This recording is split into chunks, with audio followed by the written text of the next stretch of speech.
Hello everyone. आज से आपकी कक्षा 8 की एनसीईआरटी हमको डिस्कस करनी है। बहुत इम्पोर्टेंट सारे टॉपिक होंगे इस वाली क्लास में। और अब आप आज से जो यूपीएससी और अलग अलग जो पीसीएस की परीक्षाएं होती हैं उसके जो सिलेबस हैं अब हम वहाँ इंटर कर रहे हैं। मैंने आपको पहले भी कहा था कि जिस तरीके से जैसे जैसे हमारी कक्षाएं अपग्रेड होती जाएंगी एनसीईआरटी में वैसे वैसे हम और डिटेल्ड पॉलिटी, बहुत कॉन्क्रीट राज्य व्यवस्था को समझने की तरफ हम बढ़ते जाएंगे। तो अब से पहली जो चीज़ें आपने समझी वो कुछ मोटी चीज़ें थीं जो एक अंदाज़ा लगा रही थी आपको कि आपको एक समझ विकसित हो जाए आपके अंदर व्यवस्था की। अब आज से हम टेक्निकल एस्पेक्ट में इंटर करेंगे।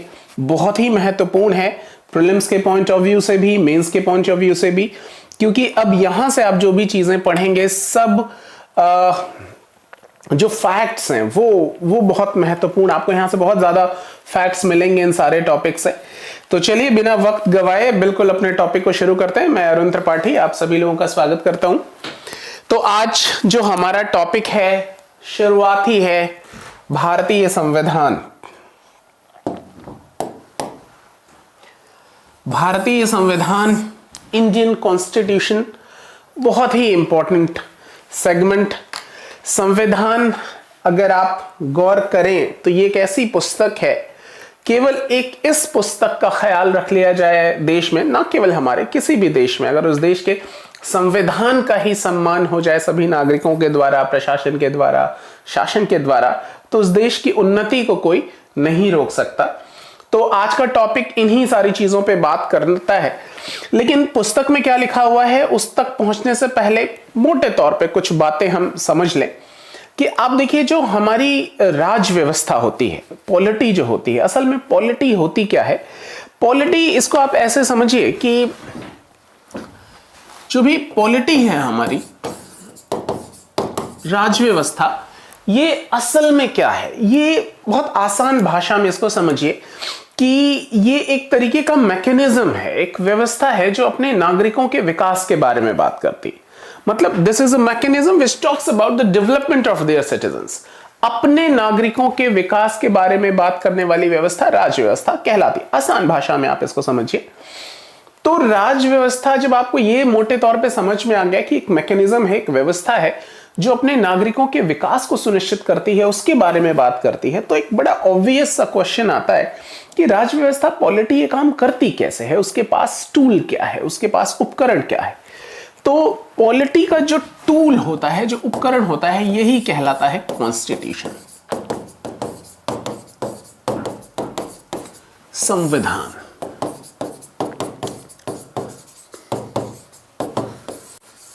बहुत महत्वपूर्ण पुस्तक है ये। तो संविधान क्या हो गया? आपने ये तो समझ लिया कि ठीक है पॉलिटी का उपकरण है, लेकिन ये कैसे काम करता है? आप देखिए जैसे ये है क्या, बेसिकली इसको मोटे तौर पे समझिए। जैसे कोई भी मशीन चलाने के लिए उसके साथ एक यूजर्स मैनुअल मिलता है। वो यूजर्स मैनुअल क्या होता है? एक सेट ऑफ इंस्ट्रक्शन होता है, एक निर्देशों का एक समूह होता है। और उस यूजर्स मैनुअल में लिखे हुए इंस्ट्रक्शंस को अगर आप ठीक से फॉलो करें तो वो मशीनरी अपना बेस्ट परफॉर्मेंस करती है। यही होता है users manual. Similarly this constitution is a users manual of what machinery? Polity. ये भी एक तरीके का सेट ऑफ इंस्ट्रक्शन है, एक निर्देशों का एक समूह है। और अगर यहां लिखे हुए निर्देशों का पालन ठीक से किया जाए तो ये मैकेनिज्म, ये मशीनरी अपना बेस्ट परफॉर्मेंस देती है। और इसका बेस्ट परफॉर्मेंस मतलब नागरिकों का विकास। चलिए ये भी बात समझ में आ गई कि साहब पॉलिटी एक व्यवस्था है वो जो अपने नागरिकों के विकास के बारे में बात करती है। इसका जो टूल है, उपकरण है, वो संविधान है। संविधान एक सेट ऑफ इंस्ट्रक्शन है, निर्देशों का एक समूह है। ये करता क्या है? बेसिकली ये क्या करता है? ये शक्तिशाली बना देता है, एम्पावर कर देता है किसको? नागरिकों को, सिटीजन्स को। तो constitution empower citizens. How? By giving them fundamental right. ये इनको मौलिक अधिकार देता है नागरिकों को, और मौलिक अधिकार देने से नागरिक ताकतवर हो जाते हैं। न केवल नागरिक ताकतवर हो जाते हैं, वो शासन के ऊपर भी उनके अधिकारों का प्रयोग करके शासन पर भी नियंत्रण स्थापित करता है। एक लोकतांत्रिक व्यवस्था में बहुत महत्वपूर्ण रोल है। हम ये सब बहुत डिटेल में आपके साथ डिस्कस करेंगे जब बिल्कुल कॉन्स्टिट्यूशन पे पढ़ना शुरू करेंगे। लेकिन मोटे तौर पे समझिए क्या कर रहा है, ये नागरिकों को मौलिक अधिकार देकर उनको शक्तिशाली बना दे रहा है। अच्छा, और क्या करता है ये राज्य को निर्देश देता है, हमने पहले भी बात की है इस बारे में। ये राज्य को निर्देश देता है, क्या निर्देश देता है कि वो राज्य को सुविधाएं, जनता को सुविधाएं पहुंचाएं। तो जनता को सुविधाएं पहुंचाएं, अब यहां से सारी कहानी शुरू हो जाती है कि सुविधाएं पहुंचाई जाएंगी तो कैसे पहुंचाएगा, क्या क्या भाग होंगे। तो एक विधायिका होगी, एक कार्यपालिका होगी, न्यायपालिका होगी, वो काम कैसे करेंगे, इनका मुखिया कौन होगा, मुखिया का चयन कैसे होता है, ठीक है, इनके काम करने की प्रक्रिया क्या होती है। तो चूंकि हमारा देश बहुत बड़ा देश है, ये अलग अलग राज्यों में विभाजित है, अलग जो राज्य हैं वो देश की प्रशासनिक इकाई, ये सब हम पहले भी डिस्कस कर चुके हैं। तो उसमें काम का क्या तरीका होगा, इन सभी सवालों का जवाब अगर नहीं है तो किसी भी व्यवस्था को चला पाना ये बहुत मुश्किल काम है। और इन सभी सवालों का जवाब संविधान लेकर आता है। तो संविधान का महत्व, बहुत सारी चीजें, अभी जब हम इसको और आगे पढ़ेंगे तो एक एक करके चीजें आपके समझ में आएंगी। क्लासेस में हम इसको सिलेबस के पॉइंट ऑफ व्यू से बहुत डिटेल में इसको समझेंगे। लेकिन जो उसका बेसिक्स है, कॉन्स्टिट्यूशन के जो मूल तथ्य हैं, जो मूल तत्व है, ये सारी चीजें आपको समझनी बहुत जरूरी है। एनसीईआरटी बहुत मदद करती है इन सारी चीजों को समझने में। तो बिल्कुल हम चलिए अपनी पुस्तक पर ही चलते हैं कि एनसीईआरटी क्या कहती है। तो आज 8वीं क्लास का पहला अध्याय हम यहां डिस्कस कर रहे हैं। इस क्लास के लगभग सभी अध्याय बहुत महत्वपूर्ण होंगे और मैं फिर कह रहा हूं, ये न केवल आपकी प्रीलिम्स एग्जामिनेशन में मददगार है, आपके मेंस एग्जामिनेशन में भी ये बहुत मदद करेगा आपके आंसर्स को फ्रेमिंग करने में। क्योंकि अब यूपीएससी और अलग अलग पीसीएस के द्वारा जो प्रेस्क्राइब्ड सिलेबस है हम उसके अंदर इंटर कर रहे हैं। तो बहुत ध्यान से इन सारी चीजों को आप टैकल कीजिए। तो चलिए, यहां आप पुस्तक की शुरुआत हमेशा की तरह, ये कोई समरी हम यहां डिस्कस नहीं करते कि शॉर्ट में क्या कंक्लूजन है वो आपसे डिस्कस कर लें। एक एक लाइन हमेशा की तरह डिस्कस करेंगे ताकि आप कॉन्फिडेंट फील करें। तो ये क्या कहता है, यहां इसकी शुरुआत ही होती है एग्जाम्पल। बड़ी खूबसूरत चीज है ये एनसीईआरटी की, जिस तरीके की एग्जाम्पल देते हैं और बड़ी कॉम्प्लेक्स चीजों को एग्जाम्पल में बहुत ईजिली समझा देते हैं। ये बहुत ही अद्भुत है। अब देखिए, यहां इस अध्याय में हम फुटबॉल के खेल से अपनी बात शुरू करेंगे। आप में से ज्यादातर बच्चों ने इस खेल के बारे में जरूर सुना होगा, बहुत ने खेला भी होगा। जैसा कि इसके नाम से ही अंदाजा हो जाता है कि यह खेल पैरों से संबंधित है। फुटबॉल का एक नियम यह है कि गोलकीपर के अलावा और कोई खिलाड़ी गेंद को बांह से नहीं छुएगा। अगर किसी खिलाड़ी ने बांह गेंद को छू जाती है तो इसे फाउल या गलत माना जाता है। कहने का मतलब यह है कि अगर खिलाड़ी फुटबॉल को हाथों में लेकर एक दूसरे को थमाने लगे तो उस खेल को फुटबॉल नहीं माना जाएगा। इसी तरीके से हॉकी या क्रिकेट आदि दूसरे खेलों के भी कुछ अलग नियम होते हैं। इन नियमों से खेल को परिभाषित करने और अलग अलग खेलों के बीच में फर्क करने में बहुत मदद मिलती है। इन खेलों की तरह ही समाज के भी कुछ मूलभूत जो कॉन्स्टिट्यूटिव रूल्स होते हैं। अब देखिए कितनी खूबसूरती से यहां ये डिफरेंसेस क्लियर कर दिया और किस तरीके से आपको एक अंदाजा तुरंत लगना ही, समझना शुरू हो गया होगा कि हम किस बारे में बात कर रहे हैं। यही खूबसूरती है एनसीईआरटी की। तो हर समाज के भी कुछ मूलभूत नियम होते हैं, उन्हीं से समाज का स्वरूप तय होता है और अलग अलग समाजों के बीच फर्क पता चलता है। आप देखिए कई बार खास करके यूपीएससी की जो तैयारी करने वाले बच्चे हैं, वो इनको बहुत जरूरी है कि आप इन सारे स्टेटमेंट्स पे रुका कीजिए, जो मैं आपको अक्सर कहता हूं कि कई बार लिख देता संविधान के संदर्भ में सत्य कथन बताइए, और बड़े सारे ऐसे अनयूजुअल स्टेटमेंट कि ये इससे समाज के स्वरूप तय होता है और अलग अलग समाजों के बीच फर्क पता चलता है। ठीक है, क्या संविधान ऐसा करने में मदद करता है? Of course yes. ठीक है, तो इस तरीके का स्टेटमेंट जनरली कोई पढ़ता नहीं, कोई पढ़ाता नहीं। जब हम सिलेबस की बात करेंगे आपसे, जब हम कॉन्स्टिट्यूशन पढ़ना शुरू करेंगे तो हमारा सारा फोकस होता है कि संविधान में लिखी गई चीजों पर आपसे डिस्कस करें। क्या आर्टिकल्स क्या कहते हैं, उनका क्या क्या कॉन्टेक्स्ट है, उसका क्या कॉन्सिक्वेंस है, इन सारी चीजों पर हम आपसे डिस्कस करते हैं। तो ये सारी जो बातें हैं वो जनरली क्लासेस में नहीं हो पाती और प्रश्न आपके यहां से भी पूछ लिए जाते हैं। तो कई बार कई सारे स्टूडेंट हैं जिनको पूरी आर्टिकल्स याद है, संविधान बहुत अच्छे तरीके से तैयार, लेकिन प्रश्न अगर इस तरीके से आ जाते हैं तो स्टूडेंट्स को बहुत चैलेंज फील करना पड़ता है, बहुत चैलेंजेस उनको आते हैं कि साहब इसका जवाब कहां से मिले। देखिए एनसीईआरटी में ही जवाब मिल रहा है। तो ऑफ कोर्स समाजों का स्वरूप तय करने में और अलग अलग समाजों के बीच फर्क का भी पता चलता है इसी संविधान से। वहां नियमों को आम सहमति के जरिए तय किया जा, अच्छा बड़े समाजों में कई अलग समुदाय एक साथ रहते हैं, जैसे भारत सबसे अच्छा एग्जाम्पल है कि अलग अलग कम्युनिटी के लोग हमारे देश में रहते हैं, अलग अलग विचारधाराओं के, अलग अलग मान्यताओं के लोग हमारे देश में रहते हैं और वहां नियमों को आम सहमति के जरिए तय किया जाता है। आधुनिक देशों में यह सहमति आमतौर पर लिखित रूप में पाई जाती है। ठीक है, जिस दस्तावेज में हम ऐसे नियम मिलते हैं उसे संविधान कहा जाता है। ठीक है, यानी पूरा कहने का मतलब इस सेंटेंस का कि यहां दो बातें समझनी है। पहले तो सेंटेंस को क्लियर कर लें कि यह बता रहा है कि समाज में, जैसे भारत जैसे देश में, कि जहां बहुत डाइवर्सिटी है, आपने पिछली कक्षाओं में बहुत डिटेल में पढ़ा है ये सारी, इतनी विभिन्नताओं का देश, अलग अलग मान्यताओं के लोग, अलग अलग बिलीफ सिस्टम है, यहां फेथ है, तो ऐसे में सभी लोगों को की सहमति भी होनी चाहिए क्योंकि लोकतांत्रिक देश है। तो सबकी एक आम सहमति से हम एक नियम, रूल्स एंड रेगुलेशंस तय करते हैं कि साहब अपने देश को इस तरीके से चलाएंगे। और हम ऐसा नहीं केवल बातें कर लिए, वो हम लिख लेते हैं। जिस दस्तावेज में वो लिखा जाता है, वो सारी आम सहमति से बने हुए सारे वो रूल्स एंड रेगुलेशंस लिखे जाते हैं, उसी को संविधान कहते हैं। तो यहां पर यहीं पर आपको दो तीन चीजें समझ लें। हालांकि कॉन्स्टिट्यूशन पढ़ते वक्त इसको ज्यादा डिटेल में हम समझते हैं कि ये जो संविधान है ये दो तरीके के होते हैं। कुछ संविधान जिस तरीके से, जैसे हमारे देश में, वो लिख लिए जाते हैं, सारी सहमतियां, सारे रूल्स एंड रेगुलेशन जो देश की जनता तय करती है वो लिख लिया जाता है। उसी लिखे गए कॉन्स्टिट्यूशन को लिखित संविधान कहते हैं, रिटन कॉन्स्टिट्यूशन कहते हैं। भारत का संविधान इसका सबसे अच्छा एग्जाम्पल है। लेकिन सभी देशों में ऐसा नहीं है। कई सारे देश हैं जहां उनके ट्रेडिशन, परंपराएं, उनको बड़ी मान्यता है, प्राचीन समय से वो चली आ रही है और देश की जनता की सहमति भी। ठीक है, जैसे ब्रिटेन सबसे अच्छा एग्जाम्पल है। तो वहां भी संविधान है, लेकिन वो लिखित रूप में नहीं है, वो अलिखित है। उनके ट्रेडिशंस को, उनके जो परंपराएं हैं उनको, इसको आप बिल्कुल ऐसे समझिए जैसे हर परिवार का अपना कुछ ट्रेडिशन है, कुछ रूल्स एंड रेगुलेशंस होते हैं।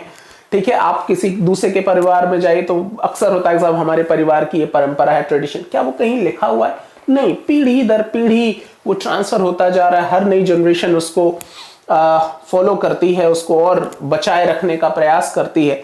तो इसी तरीके से वो कहीं लिखित नहीं है, वो जो ट्रेडिशन, वो परंपराएं हैं, वो लिखित नहीं है, लेकिन आपका पूरा समुदाय उन परंपराओं से बंधा हुआ है। उन्हीं के आधार पे आपके समुदाय की पहचान होती है, उनकी अपनी पोजीशनिंग होती है सोसाइटी में।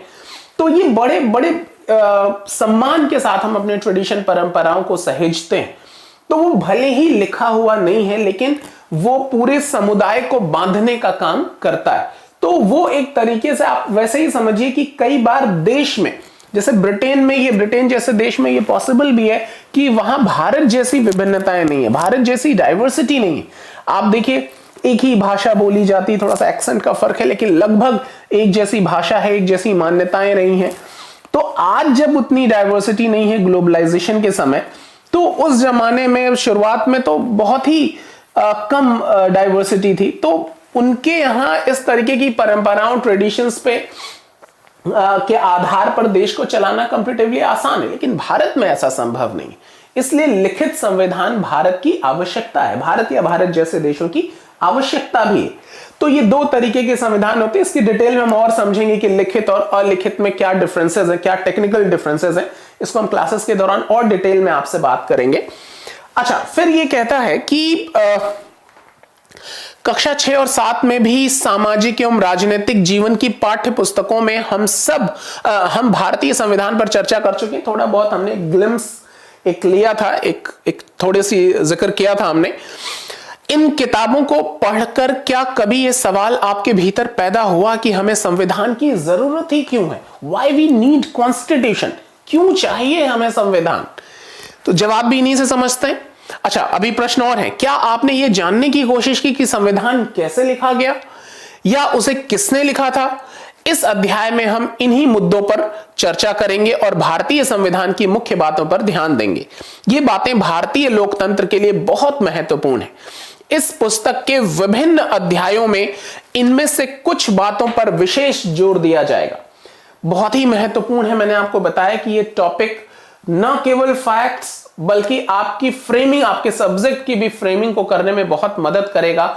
बहुत डिटेल में इसको समझिए, बहुत ध्यान से इसको समझिएगा। ओके, अब आ जाइए, किसी देश को संविधान की जरूरत क्यों पड़ती है? यहीं से बात शुरू हो जाती है। ये सारे सवाल आपके भी मन में कुछ क्लिक होने चाहिए, अपने मन से जवाब भी थोड़े बहुत सोचिए, और ताकि आप यहां से फ्रेम कर पाए। यहां एक पिक्चर है, बड़ा रेयर पिक्चर है। बगल में दिए गए चित्र में प्रधानमंत्री जवाहरलाल नेहरू संविधान सभा को संबोधित करें। ये कॉन्स्टिट्यूएंट असेंबली की एक पिक्चर है और जवाहरलाल नेहरू जी इसको संबोधित कर रहे हैं। यहां हमारी बात करनी है कि किसी देश को संविधान की आवश्यकता क्यों है। यहां पर एक छोटा सा नोट दिया हुआ है, ये इंपॉर्टेंट फैक्ट्स शीट है, यहां से आपके खूब सारे फैक्ट्स बनेंगे। यहां 1934 में भारतीय राष्ट्रीय कांग्रेस ने संविधान सभा के गठन की मांग को पहली बार, ये देखिए सीधा सीधा फैक्ट, पहली बार अपनी अधिकृत नीति में शामिल किया। ये देखिए सीधा सीधा यही फैक्ट्स निकल के आ गया कि भारतीय कांग्रेस ने ऑफिशियली कॉन्स्टिट्यूएंट असेंबली की डिमांड कब की? 1934 में। एमएन रॉय साहब, अभी शायद हो सकता है यहां भी जिक्र हो, तो यहां 1934 में भारतीय राष्ट्रीय कांग्रेस ने संविधान सभा के गठन की मांग को पहली बार अपनी अधिकृत नीति में शामिल किया। केवल भारतीयों को लेकर बनने की एक स्वतंत्र संविधान सभा की यह मांग दूसरे विश्व युद्ध के दौरान और तेज हो गई और अंततः दिसंबर 1946 में संविधान सभा का गठन किया गया। ठीक है, ये देखिए, ये भी एक फैक्ट। आप जानते हैं कि किस तरीके से अंग्रेज पहले हमारे लिए कानून बनाया करते थे। आप हिस्ट्री में इसको बहुत डिटेल में पढ़ते हैं, ये सारी चीजें। हम भी जब मेकिंग ऑफ कॉन्स्टिट्यूशन आपसे डिस्कस करेंगे तो इन सारी चीजों को डिस्कस करेंगे। और तमाम सारी चीजें, साइमन कमीशन, अगर आपको ध्यान होगा कि किस तरीके से साइमन कमीशन भारत आया, भारत में बने हुए कानूनों को रिव्यू करने के लिए, उसका बड़ा विरोध किया गया। लाला लाजपत राय की उसी विरोध के दौरान हुए लाठीचार्ज में उनकी मृत्यु भी हो गई। ये सारी स्टोरी आप जानते हैं। यहां जो मुद्दा यह है कि साइमन कमीशन का जो विरोध जिन बातों में था, उनमें एक प्रमुख बात यह भी थी कि साइमन कमीशन भारतीयों के बारे में कानून बनाने के लिए आया था और उसमें कोई भी सदस्य भारतीय नहीं था। इनफैक्ट उसमें किसी ने भारत की पहले यात्रा भी नहीं की थी। मतलब they were not aware with the Indian system and they are going to make law for us. तो अब ऐसे में वो हमारे देश के बारे में ये बिल्कुल ऐसे ही है कि मैं आपके परिवार में आऊं, आपके घर में आऊं और आपके परिवार के रूल्स एंड रेगुलेशंस मैं तय करूं। ये ठीक नहीं है। मुझे नहीं पता कि आपके घर के क्या ट्रेडिशन, क्या परंपराएं हैं। तो इसी तरीके से वो आदमी आपके घर के रूल्स एंड रेगुलेशन को तय करे जो परिचित है आपसे। बहुत अच्छा होगा कि वो आपके ही घर का सदस्य हो।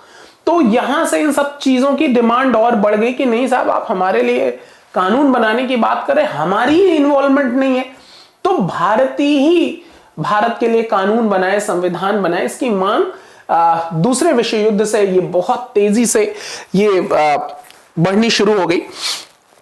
अब यहां दिसंबर 1946 से नवंबर 1949 के बीच संविधान सभा ने स्वतंत्र भारत के लिए नए संविधान का एक प्रारूप तैयार किया।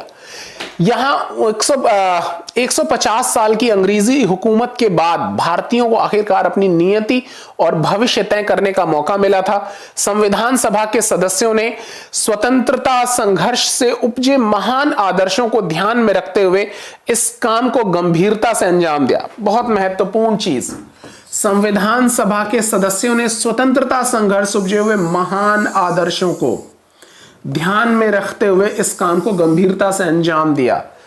तो महान आदर्शों को ध्यान में रखते हुए जब भी जो कॉन्स्टिट्यूशन में हमारी जो चीजें हैं, जब आप संविधान इसको पढ़ेंगे तो और डिटेल में समझेंगे, असल में वो सारी संविधान लिखने से जो हमको इंस्पिरेशन है वो कहां से मिली?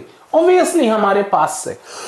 आप सबको मालूम है कि हमारा देश पहले एक गुलाम देश था। लंबी लड़ाई लड़ी हमने अंग्रेजों से। तो जो जो चीजें थी, जिन जिन चीजों के लिए हमने आजादी लड़ाई, वो संविधान बनाते वक्त उन सभी चीजों का हमने ख्याल रखा। हम आजादी के लिए लड़े, हम जब आजाद हुए तो हमने देश को संप्रभु बनाया, हम गैप डिफरेंसेस के लिए लड़े, समाजवादी व्यवस्था की हमने कायम की, बाद में हमने बंटवारे जैसे दंश को भी झेला, तो हमने सेक्युलर होने की तरफ अपने कदम को बढ़ाया। ये सारी चीजें इंस्पायर्ड थी हमारे पास्ट से, हमारे प्राचीन जो पुराने अनुभव थे अंग्रेजों के शासन के दौरान, जो कटु अनुभव थे, उनसे निजात भी पाना था। और संविधान बनाने में उन सभी चीजों ने एक महत्वपूर्ण प्रेरणा निभाई, बहुत महत्वपूर्ण भूमिका निभाई कि हमको प्रेरित करें वो, कि हमको किन चीजों का ख्याल रखना है। जब भी आप प्रस्तावना पढ़ेंगे तो इन सारी चीजों को बहुत डिटेल में समझेंगे। ओके, संविधान सभा के कामों के बारे में आप इसी अध्याय में पढ़ेंगे। चलिए, बहुत बढ़िया। आज दुनिया के ज्यादातर देशों के पास अपना संविधान है। ज्यादातर देशों के पास। यहां एक प्रश्न पूछा गया है किसी एग्जाम में कि क्या बिना संविधान के कोई देश संभव है? Is a country is possible without constitution? नहीं, संभव नहीं है। संविधान तो चाहिए, वो चाहे लिखित हो, अलिखित हो, ठीक है, चाहे वो रिटन हो, चाहे अनरिटन कॉन्स्टिट्यूशन हो। Constitution is required to run a country, ठीक है, चाहे वो लोकतांत्रिक देश हो, डिक्टेटर, कोई तो तरीका होगा, कुछ तो रूल्स एंड रेगुलेशंस आप तय करोगे। तो अगर रूल्स एंड रेगुलेशन है तो कॉन्स्टिट्यूशन है, ठीक है। तो constitution is a essential thing to run a country. किसी भी देश को चलाने के लिए एक संविधान की आवश्यकता, वो सबसे महत्वपूर्ण चीज है जिसकी आवश्यकता होती है। तो सभी देशों के पास अपना संविधान है। आमतौर पर सभी लोकतांत्रिक देशों के बारे में उम्मीद की जा सकती है कि उनके पास संविधान जरूर होगा। ऑब्वियसली, जब लोकतांत्रिक देश हैं और जब देश की जनता की सहभागिता से कोई देश चलना है, तो जाहिर है वो किस आधार पर चलेगा, अथॉरिटी क्या होगी, कौन ये सारी चीजें तय करेगा, ये सब लिखित रूप में हो तो बहुत जरूरी। तो इसलिए लोकतांत्रिक देशों में कॉन्स्टिट्यूशन तो अति अनिवार्य है। लेकिन इसका यह मतलब नहीं कि जिन देशों के पास अपने संविधान होते हैं वो सभी लोकतांत्रिक देशों में, हमने अभी एग्जांपल दिया, ये जरूरी नहीं वो डेमोक्रेटिक हो, डिक्टेटर भी होगा वहां तो भी चलाने का कुछ रूल्स एंड रेगुलेशंस तो होंगे ही, ठीक है।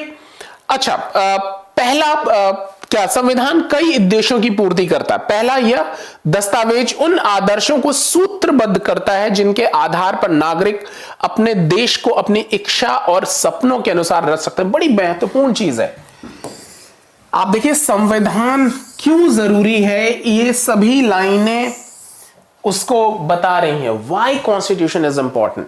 आप देखिए, असल में जो कॉन्स्टिट्यूशन होता है वो किसी देश में रहने वाला नागरिक और देश का जो प्रशासन, जो शासन है, ठीक है, जो एडमिनिस्ट्रेशन है, मतलब जो भी रूल है, इन दोनों के बीच एक संबंध स्थापित करता है, ठीक है। यानी शासक और शासित, हालांकि लोकतंत्र में मोटे तौर पे तो हम ही शासक भी हैं और खुद के ऊपर शासन कर रहे हैं, लेकिन हमने ये पहले भी समझा है कि हम अपना उत्तरदायित्व तो वहां पूरा मान लेते हैं कि हमने एक प्रतिनिधि चुन लिया और वो हमारे बिहाफ पे सारे निर्णय लेता है। हम हर निर्णय में प्रत्यक्ष सहभागिता हमारी नहीं होती, तो उसके ऊपर नियंत्रण रखना बहुत जरूरी है।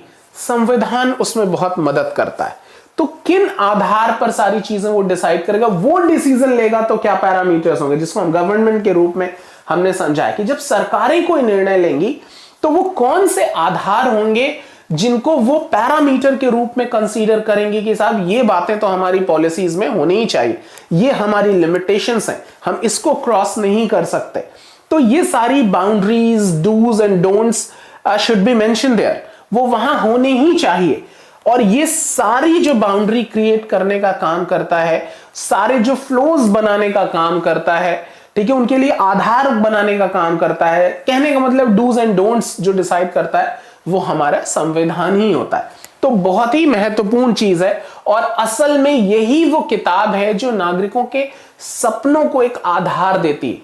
अगर हम आप अपने भविष्य के बारे में कुछ कल्पना कर पा रहे हैं कि हमारा भविष्य ऐसा होगा, मैं आईएएस ऑफिसर बनूंगा या मैं बिजनेस में जाऊंगा, मैं ये ऐसे ऐसे काम करूंगा, मतलब मैं आने वाले जीवन को कैसे बिताऊंगा, उसके लिए अगर आप एक रूपरेखा की कल्पना कर पा रहे हैं, वो केवल इसलिए क्योंकि सिस्टम इज देयर, एक व्यवस्था है जो इन सारी चीजों के लिए जिम्मेदार है। तो असल में संविधान एक तरीके का वो जरिया है जो नागरिक और सरकार, इन दोनों को आपस में जोड़ता है। बहुत ही महत्वपूर्ण किताब है ये, ठीक है। ओके, यानी संविधान ही बताता है कि हमारे समाज का मूलभूत स्वरूप क्या हो, ठीक है। देश के भीतर आमतौर पर कई समुदाय रहते हैं, हमने पढ़ा है इसको विभिन्नता वाले चैप्टर में। उनके बीच कई बातें समान होती हैं, लेकिन जरूरी नहीं कि वे सारे मुद्दों पर एक दूसरे से सहमत हों। संविधान नियमों का एक ऐसा, आपका फेसबुक सबसे अच्छा एग्जांपल, आप देखिए एक ही मुद्दों पे पक्ष विपक्ष, किसी ने कोई पोस्ट डाली, कई लोग उसकी प्रशंसा करते हैं, कई लोग उसको कंडेम भी करते हैं, उसकी आलोचना भी करते हैं, ठीक है। तो जरूरी नहीं कि हम सब लोग एक बात पे सहमत हो। संविधान नियमों का एक ऐसा समूह होता है जिसको एक देश के सभी लोग अपने देश को चलाने की पद्धति के रूप में अपना सकते हैं। इसके जरिए वे न केवल यह तय करते हैं कि सरकार किस तरह की होगी, बल्कि उन आदर्शों पर भी एक साझी समझ विकसित करते हैं जिनकी हमेशा पूरे देश में रक्षा की जाएगी। बहुत महत्वपूर्ण चीज, बहुत ही महत्वपूर्ण चीज है ये बात। आप देखिए संविधान कितनी अच्छी से बात कह दिया कि हो सकता है कि हमारे और आपके बीच मतभेद हो हमारे बीच में, हमारे अंदर कुछ कॉन्फ्लिक्ट्स भी हो सकते हैं, हमारे विचार अलग अलग हो सकते हैं, लेकिन इस एक भारतीय होने के नाते देश के लिए जो हमारी अपनी विचारधारा है, जो हमारा अपना भाव है या सम्मान है, या हम भारत को ग्लोबल कॉन्टेक्स्ट में जिस तरीके से सोचते हैं, हम सबके कंट्रीब्यूशन की जरूरत होगी उसको वहां पहुंचाने की। तो वो एक चीज है जो हमको यूनाइट करती, और वो सारी चीजें भले ही हमारे बीच में मतभेद हैं, लेकिन इन सारी विभिन्नताओं के बावजूद हमको एक सूत्र में बांधने का काम हमारा कॉन्स्टिट्यूशन करता है। ये वो सारे रूल्स एंड रेगुलेशन है जो हम सब, चाहे भले ही हमारे बीच में मतभेद हो, लेकिन जब संविधान की बात आती है तो हम सब एग्री हो जाते हैं, नहीं ये वाली बात ठीक है, हमारे मतभेद इन एस्पेक्ट्स पे है। तो ये एक बड़ी महत्वपूर्ण चीज है। तो जब भी आप किसी से डिस्कस कीजिए अपनी विचार को लेके, या किसी के विचारों से आपका सम्मान नहीं भी है, तो भी एक बार आप कॉन्स्टिट्यूशनल प्रोविजंस पे ये जरूर देखिएगा कि क्या सामने वाले की या आपकी बातें कहीं उन कॉन्स्टिट्यूशनल प्रोविजंस के अगेंस्ट तो नहीं जा रही, क्या इस मूल भावना को तो चोट नहीं पहुंचानी। बहुत महत्वपूर्ण है इन बातों का ख्याल रखते हुए, खास करके तब जब आप अपने आंसर्स देते हैं डिटेल में, अपने एग्जाम्पल्स देते हैं, एसेज लिखते हैं, और कई बार तो प्रीलिम्स में जो इस तरीके के स्टेटमेंट्स आ जाते हैं उसमें भी फाइंड आउट करने में ये सारी जानकारी आपको फिल्टर दे देती है कि आप इनका ख्याल रख पाए, ठीक है। ओके, अब नेपाल में लोकतंत्र, नेपाल में यहां एक शब्द है आदर्श। आपके साथी ने सवाल भी पूछा कि उन आदर्शों को, इन आदर्श पे इतना हाईलाइट किया हुआ है वो क्या है। मैंने अभी आपसे डिस्कस किया, आपने शायद ध्यान नहीं दिया कि हमको जो आजादी मिली है, अंग्रेजों ने इतना लंबे समय तक शासन किया हमारे ऊपर, हमको ये आजादी मिली लंबे संघर्षों के बाद, और हमारा जो राष्ट्रीय मूवमेंट था उसके कई सारे आदर्श थे। केवल आजादी नहीं थी, वो समानता की भी बात करता था, जातियों धर्मों के बीच के विभेद को दूर करने की बात करता था, वो न्याय की बात करता था, वो बंधुता की बात करता था। तो ये सारी जिम्मेदारी संविधान की आ जाती। तो यानी जिन आदर्शों के लिए हमने लड़ाई लड़ी, भले ही हमारे मतभेद अलग हो, ठीक है, कोई क्रांतिकारी माध्यम से, कोई अहिंसा के माध्यम से, कोई इस पार्टी में, कोई उस पार्टी में, कोई इस धर्म का, कोई उस धर्म का, कोई अमीर, कोई गरीब, ठीक है, सभी लोगों के साझे प्रयास ने हमारे आंदोलन को शक्ति दी थी। तो वो जो मूल आदर्श थे जिस पर सभी सहमत थे, तमाम मतभेदों के बावजूद, उनकी भी एक साझी समझ संविधान में होती, ठीक है। यहां आदर्श शब्द पे फोकस करने का मतलब यही है। मेरे ख्याल से सुमंत आपको क्लियर हो गया होगा। ओके, नेपाल में लोकतंत्र के लिए, नेपाल का एग्जाम्पल आ गया, आप देखिए नेपाल में लोकतंत्र के लिए कई जनसंघर्ष हो चुके हैं। 1990 में हुए संघर्ष के बाद लोकतंत्र की स्थापना हुई। यह लोकतांत्रिक व्यवस्था, ये सब आप इंटरनेशनल रिलेशन में और डिटेल में पढ़ते हैं, जब हम सेकेंड पेपर में आईआर डिस्कस करते हैं तो इन सारे पॉइंट्स में बहुत डिटेल में जाते हैं कि कैसे क्या प्रक्रिया, खास करके इंडो नेपाल रिलेशन पर जब हम आते हैं। तो अभी चूंकि हम ये एनसीईआरटी से गो थ्रू हो रहे हैं, तो पुस्तक में जो लिखी हुई है उन्हीं बातों को लेकर आगे बढ़ते हैं। ओके, अब यहां 1990 हुए संघर्ष के बाद लोकतंत्र की स्थापना हुई। यह लोकतांत्रिक व्यवस्था 2002 तक यानी 12 साल कायम रही।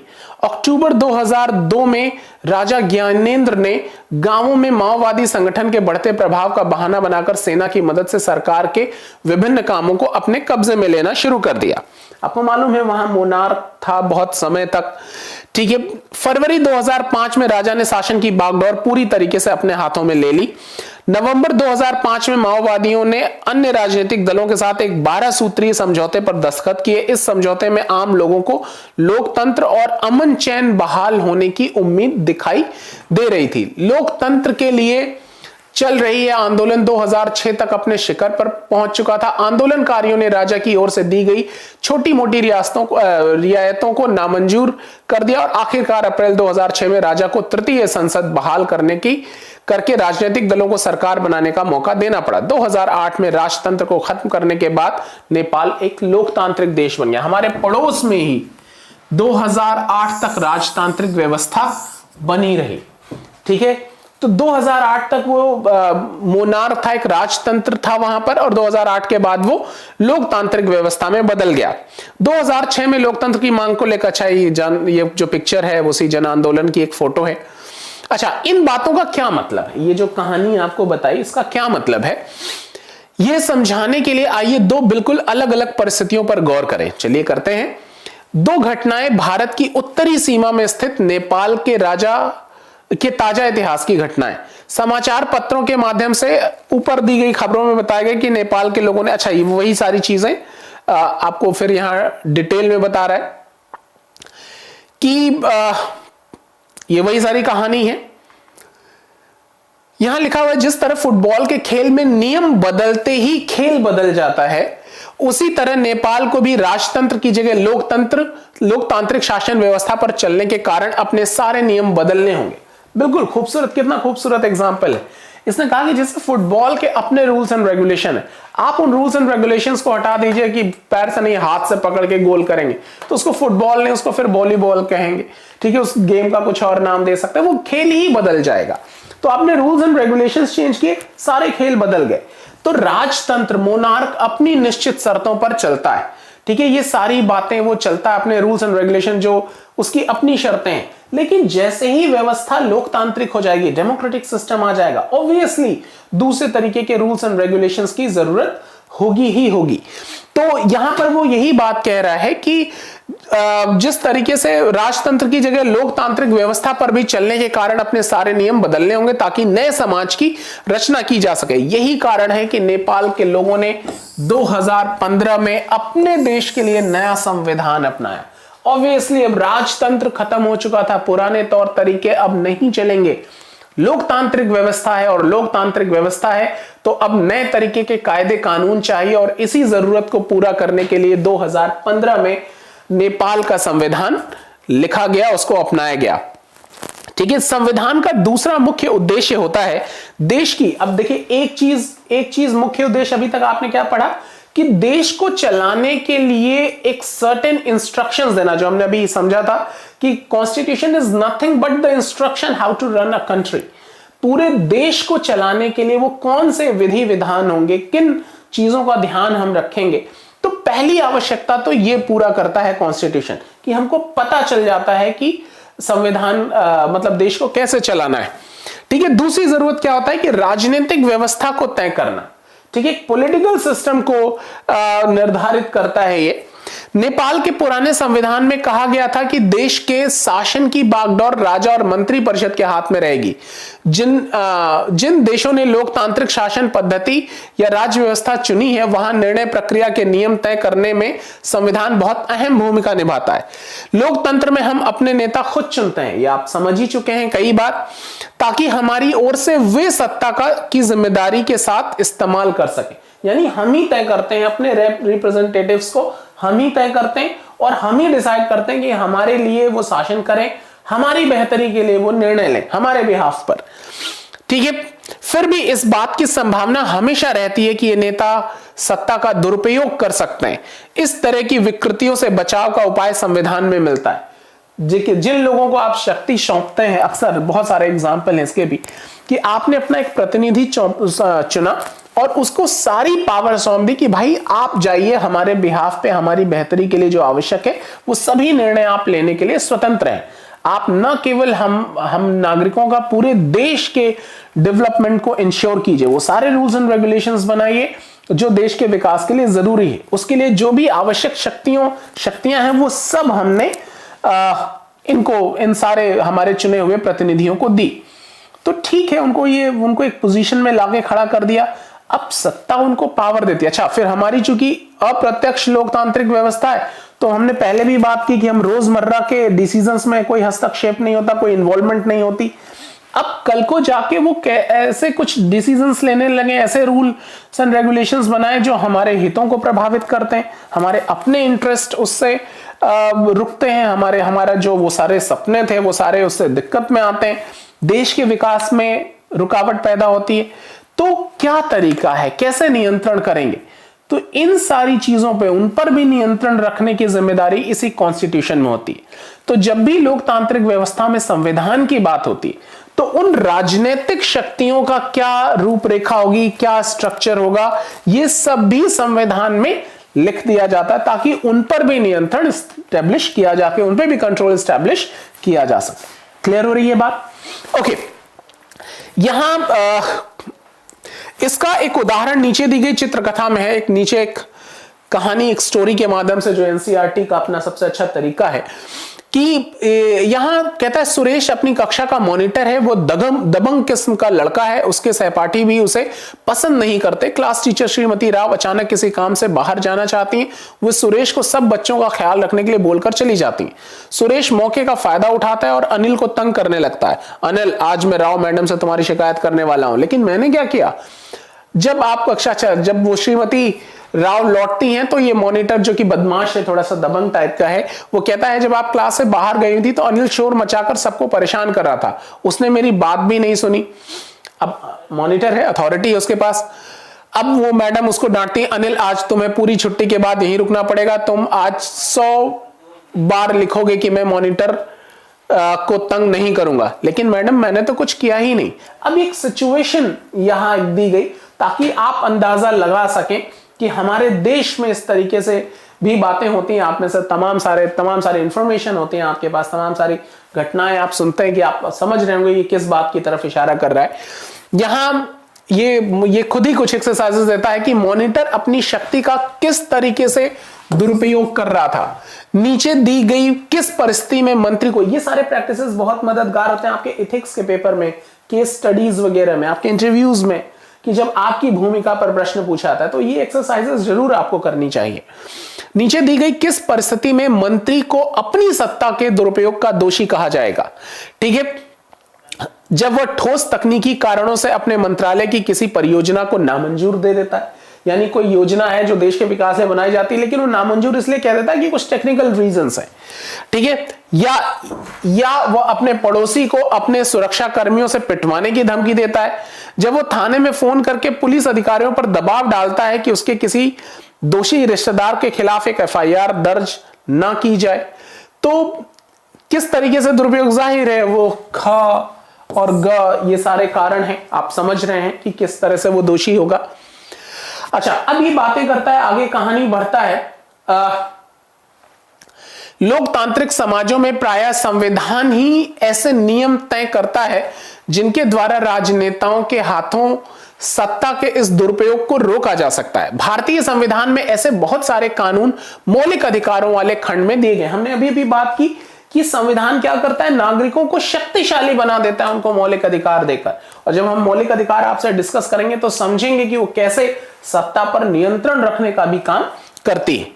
ठीक है, क्या आपको कक्षा की 7 की पुस्तक में दिए गए वो दलित लेखक ओम प्रकाश वाल्मीकि के अनुभवों कुछ याद है? हमने बात की थी कि कैसे एक बच्चा जो स्कूल में पूरे खेल के मैदान में झाड़ू लगाने का काम दे दिया गया था उसको, उस अध्याय में बताया गया था कि ओम प्रकाश को दलित होने के कारण किस तरह से भेदभाव का सामना करना पड़ा। वहां आपने पढ़ा था कि भारतीय संविधान देश के सभी व्यक्तियों को समान अधिकार देता है। हमने ये समझी है कि अस्पृश्यता का अंत होगा, राज्य कोई विभेद नहीं करेगा, आर्टिकल 15, 16, 17, 14 ये सारे इसका एग्जाम्पल हैं। हमारा संविधान कहता है कि धर्म, नस्ल, जाति, लिंग और जन्म स्थान के आधार पर देश के किसी भी नागरिक के साथ भेदभाव नहीं किया जाएगा। आर्टिकल 15 ये बात कहता है। ठीक है, हमने कई बार इसको डिस्कस किया है। इस प्रकार समानता का अधिकार भारतीय संविधान में दिया गया एक मौलिक अधिकार है, फंडामेंटल राइट है। Right to equality is our fundamental right. ठीक है, और ये सभी को प्राप्त है। अच्छा, फिर कहानी वो आगे बढ़ती है कि खेलों की घंटी शुरू होने वाली होती है। चलो आज कुछ अलग खेलते हैं, बास्केटबॉल नहीं, हम तो क्रिकेट खेलेंगे। अब देखिए मत विभेद हो रहे हैं। ठीक है, शिक्षक इस विवाद को हल करने के लिए दोनों पक्षों को हाथ उठाकर अपनी राय बताने के लिए कहते हैं। ठीक है, फिर वो कहता है हम जीत गए। फिर ये तो होना ही था, लड़कों की संख्या लड़कों की संख्या कक्षा में ज्यादा है। अब देखिए यहां कितनी खूबसूरत एग्जांपल्स है। आप देखिए हमारे जो डेमोक्रेसी के चैलेंजेस हैं, ये मेंस एग्जाम में लिखने के लिए भी आता है, कई बार ये सारी चीजें पूछा भी जाता है। तो यहां क्या हुआ, एक सिचुएशन क्या है कि एक मेल खेल का मैदान है, स्कूल में एक ही खेल का मैदान होता है ऑब्वियसली। अब वहां लड़के लोग क्रिकेट खेलने आते हैं, लड़कियां बास्केटबॉल खेलने के लिए आती हैं। अब ये दोनों विवाद होता है, हम खेलेंगे कि तुम। फिर टीचर आते हैं, समाधान करते हैं, ठीक है वोटिंग कर लो, जो ज्यादा कहेगा। तो लड़के फिर खुश हो जाते हैं क्योंकि उनकी संख्या ज्यादा थी। तो ऐसे भी चुनाव, क्या इसको आप न्याय कहेंगे? ठीक है, जब हम चुनाव प्रणाली समझेंगे, ये सारी चीजें बहुत चैलेंजिंग है कि लोकतंत्र हम कहते हैं, तो लोकतंत्र में चुनौतियां ये है कि क्या वाकई सबकी सहभागिता है। इस तरीके से चीजों को समझना बहुत आवश्यक है। हम सदा वही करना पड़ता है जो लड़के चाहते हैं, क्योंकि उनकी संख्या कक्षा में ज्यादा है। मैडम को फैसला लेने का कोई और तरीका सोचना चाहिए ताकि हमारी इच्छा पर भी गौर किया जाए। बड़ी बड़ी ही महत्वपूर्ण चीज है। हम इसको जब संविधान पढ़ेंगे और डिस्कस समझेंगे, लेकिन आप इसको मोटे तौर पे समझिए कि हमारे देश में चुनाव की व्यवस्था क्या है। ये क्या कह रहा है? ये कह रहा है कि जैसे हमारे देश में क्या होता है कि अलग अलग, मान लीजिए ये ए, बी, सी और डी, ये 4 कैंडिडेट हैं जो चुनाव लड़ना चाहते हैं। ये अपनी अपनी आइडियोलॉजी लेकर जनता के बीच में आते हैं। जनता जिसकी आइडियोलॉजी से एग्री करती है उसको वोट देती है। फिर जिसको ज्यादा वोट मिल गए वो शासन करेगा। ठीक है, यहां ये आप सब इस बात से एग्री हैं, लेकिन यहां दिक्कत कहां शुरू हो जाती है? आप देखिए कि अब जो व्यवहारिक पक्ष है, ये सब आप सबको समझने की जरूरत है कि यहां आप देखिए कि मान लीजिए हमारे देश में सपोज 100 लोग हैं, 100 लोग हैं, तो इन 100 लोगों में तो वोट 50 लोग तो वोट ही नहीं कर रहे। आप देखिए पिछले बार लोकसभा चुनाव में रिकॉर्ड वोटिंग पड़ी थी 57 पॉइंट समथिंग, तो ऑन एवरेज 50 लोग तो वोट ही नहीं कर रहे। अब 50 लोग ही वोट कर रहे हैं। ठीक है, वैसे ही बड़ी समस्या, 50 लोग वोट कर रहे हैं। अब इन 50, ये जो 50 लोग वोट कर रहे हैं, इन 50 लोगों में मान लीजिए इन्होंने 20 लोगों ने वोट किया ए को, 15 लोगों ने बी को, 10 लोगों ने सी को और 5 लोगों ने डी को। तो अब चुनाव कौन जीत जाएगा? ए। ठीक है, चुनाव ए जीत जाएगा। और ये शासन किस पर करेगा? ए शासन किस पर करेगा? सभी पर। क्या ये लोकतंत्र है? क्या ये डेमोक्रेसी है? बहुत गंभीर चीज है जिस पर आपको ध्यान देने की आवश्यकता है। ठीक है, अच्छा मान लीजिए व्यवस्था कुछ ऐसी हो गई कि नहीं भाई ऐसे काम नहीं चलेगा, 35 लोग होने चाहिए कम से कम। तो किसी के पास 35 नहीं है, 35 नहीं है तो फिर क्या होगा? 35 नहीं होगा तो फिर ये आपस में गठबंधन करेंगे, कोलिजन गवर्नमेंट, ये हम बहुत डिटेल में आपसे डिस्कस करेंगे। तो गठबंधन सरकार बनेगी। अब मान लीजिए ये दोनों मिल गए तो समस्या का समाधान हो गया। 35 लोग बाकी 100 पे शासन कर रहे हैं। क्या इसको, इस व्यवस्था को आप लोकतंत्र कहेंगे? नहीं, लोकतांत्रिक तो ये भी नहीं हुआ। अच्छा, इस व्यवस्था में सिचुएशन बिगड़ गई। क्यों? क्योंकि जिन 20 लोगों ने ए को वोट दिया था, क्या ये चाहते थे कि ए बी सत्ता में है? नहीं। क्या जिन 15 लोगों ने बी को वोट दिया था, ये चाहते थे कि ए रूल करे? नहीं। लेकिन ये दोनों ही रूल कर रहे हैं। इन दोनों के साथ खुद के साथ धोखा हो गया और ये बाकी पर शासन कर रहे हैं। आप समझ रहे हैं कि दिक्कत क्या है हमारे देश में? संख्या बल का बड़ा महत्व अपने आप बढ़ जाता है। इसीलिए फिर तमाम सारी जो राजनीतिक पार्टियां हैं वो लगती हैं, तो कोई तुष्टीकरण की नीति अपनाने लगता है, कोई मुसलमानों को, कोई दलितों को, कोई हिंदुओं को टारगेट करता है, कोई घर वापसी प्रोग्राम कराएगा, कोई अलग कन्वर्जन करेगा। ऐसा नहीं कि एक दूसरे के हितों का ख्याल है। ठीक है कि यार इनकी घर वापसी करा लें, इनका बड़ा जरूरी है इनके विकास के लिए। जो घर में उनका ख्याल नहीं, वो धर्म परिवर्तन करा रहे। ऐसा नहीं कि उनको बड़ा, उनके आध्यात्मिक अनुभवों की बड़ी चिंता है। सबको अपनी संख्या बढ़ानी है क्योंकि लोकतंत्र में संख्या बल का बहुत ही महत्व है। तो यहां यही कहानी यही कह रहा है कि लड़कियां बात कर रही हैं कि भाई जो ज्यादा है वो अपने हिसाब से डिसाइड करा देगा। तो बहुमत हमेशा सही निर्णय लेता हो ये जरूरी तो नहीं, ठीक है। तो इसलिए कि इसका क्या कोई विकल्प है, ये सारी बड़ी महत्वपूर्ण चीजें मैंने बताया कि अब इस क्लास से आप बहुत डिटेल, बहुत सीरियस टॉपिक की तरफ आप मूव करना शुरू कर गए। और अब आपकी प्रैक्टिसेस इस तरीके से होनी चाहिए। आप अभी अगर इस वर्ष के जो एसए के पेपर थे, अगर आप उनके विषयों को देखेंगे तो आप खुद ही अनुमान लगाएंगे कि आपको किस तरीके की तैयारी की जरूरत है। अब एब्स्ट्रैक्ट टॉपिक दे दिए जाते हैं, ठीक है, जिस पर आपको डिस्कशन करना होता है, तो बहुत जरूरी होता है कि आप इसको डिटेल में समझें, ठीक है। तो इन चीजों को समझे, मैं बहुत महत्वपूर्ण चीजें बता रहा हूं। यहां कई सारे जो प्रश्न आप पूछ रहे हैं वो बहुत मतलब इससे रिलेटेड नहीं है, ये अफसोस है थोड़ा सा मुझे, लेकिन फिर भी आप लोग जुड़िए क्योंकि ये इंपॉर्टेंट चीजें हैं। ओके, अब आ जाइए आगे। ये क्या कहता है? ये कहता है लोकतंत्र में संविधान का एक महत्वपूर्ण काम यह होता है कि कोई भी ताकतवर समूह किसी दूसरे से कम या ताकतवर लोकतंत्र में संविधान का महत्वपूर्ण काम यह होता है कि कोई भी ताकतवर समूह किसी दूसरे या कम ताकतवर समूह या लोगों के खिलाफ अपनी ताकत का इस्तेमाल न करे। बहुत इंपॉर्टेंट चीज आप देखिए, बहुत इंपॉर्टेंट चीज। आप तमाम सारे मेजॉरिटी, माइनॉरिटी, ताकतवर, कमजोर, दलित, सवर्ण, तमाम सारे डिस्कशंस आप देखते हैं, ठीक है। इसको थोड़ा सा समझने की जरूरत है कि लोकतंत्र में ये क्या कहता है कि हो सकता है, जैसे हमने समझा कि we are country of diversity, तो कोई एक ताकतवर है, कोई कमजोर है, ठीक है। ये संविधान की जिम्मेदारी है कि जो भी ताकतवर है वो ऐसा नहीं कि जो कमजोर है, दुर्बल है, उसकी दुर्बलता का फायदा उठाए। चूंकि लोकतांत्रिक देश है, वो सूत्र है लोकतंत्र, सभी की सहभागिता आवश्यकता है। हम बहुत डिस्कस कर चुके हैं इसको 6ठी 7वीं की क्लास में कि कैसे विभिन्नता में एकता की बात होती है, कैसे हम इनइक्वालिटीज को चैलेंजेस के रूप में देखते हैं। हमने ये सारी बातों पर डिस्कस की और इन सारी बातों को लागू कराने की जिम्मेदारी किसकी? कॉन्स्टिट्यूशन की। फिर ये कहता है कि इस तरीके के अस्वस्थ हालात लोकतांत्रिक समाजों में भी पैदा हो सकते हैं जहां बहुमत वाला गुट लगातार ऐसे फैसले लागू करता रहता है जिनमें अल्पसंख्यकों की सहमति नहीं होती और उनका नुकसान हो जाता है। जैसे इस वो बास्केटबॉल वाली कहानी से आपको पता चलता है, ठीक है। फिर बहुमत की निरंकुशता का खतरा हर समाज में बना रहता है। आप देखिए, मैंने कई बार कहा कि ताकत में जनरली जब आप बहुत बड़ी संख्या में होते हैं तो फिर वहां कई बार आप जरूरी नहीं कि आपके सभी डिसीजन सही ही हो। तो यहां उसी बात की चिंता व्यक्त कर रहे हैं ये। तो ये कहता है कि ये समाज में खतरा बना रहता है कि जो बहुमत है वो निरंकुश हो जाए, उस पर किसी तरीके का नियंत्रण ना हो। तो ये कहता है कि संविधान में दिए गए नियमों से इस बात का ख्याल रखा जाता है कि अल्पसंख्यकों को भी किसी ऐसी चीज से वंचित ना किया जाए जो बहुसंख्यकों के लिए सामान्य रूप से उपलब्ध है। ये बहुत महत्वपूर्ण चीज है, बहुत ही महत्वपूर्ण चीज है जिसको समझने की आवश्यकता है। अब संविधान किसी भी तरीके से कमजोर, चाहे वो अभी यहां संख्यक बात कर रहे हैं, कभी आप अभी आगे पढ़ेंगे सामाजिक रूप से कमजोर हैं या आर्थिक रूप से कमजोर हैं, तो उनके लिए भी विशेष प्रावधान ये करता है। संविधान ये व्यवस्था करता है कि भले ही आप अपनी विचारधारा को या अपने समुदाय के अकेले व्यक्ति क्यों नहीं है देश में, आपकी सहभागिता का उतना ही मूल्य है जितना किसी अन्य व्यक्ति का। तो बहुमत के मुकाबले या जो मेजॉरिटी है उसके मुकाबले ऐसा नहीं कि जो अल्पसंख्यक हैं उनके हितों का ख्याल नहीं रखा जाएगा।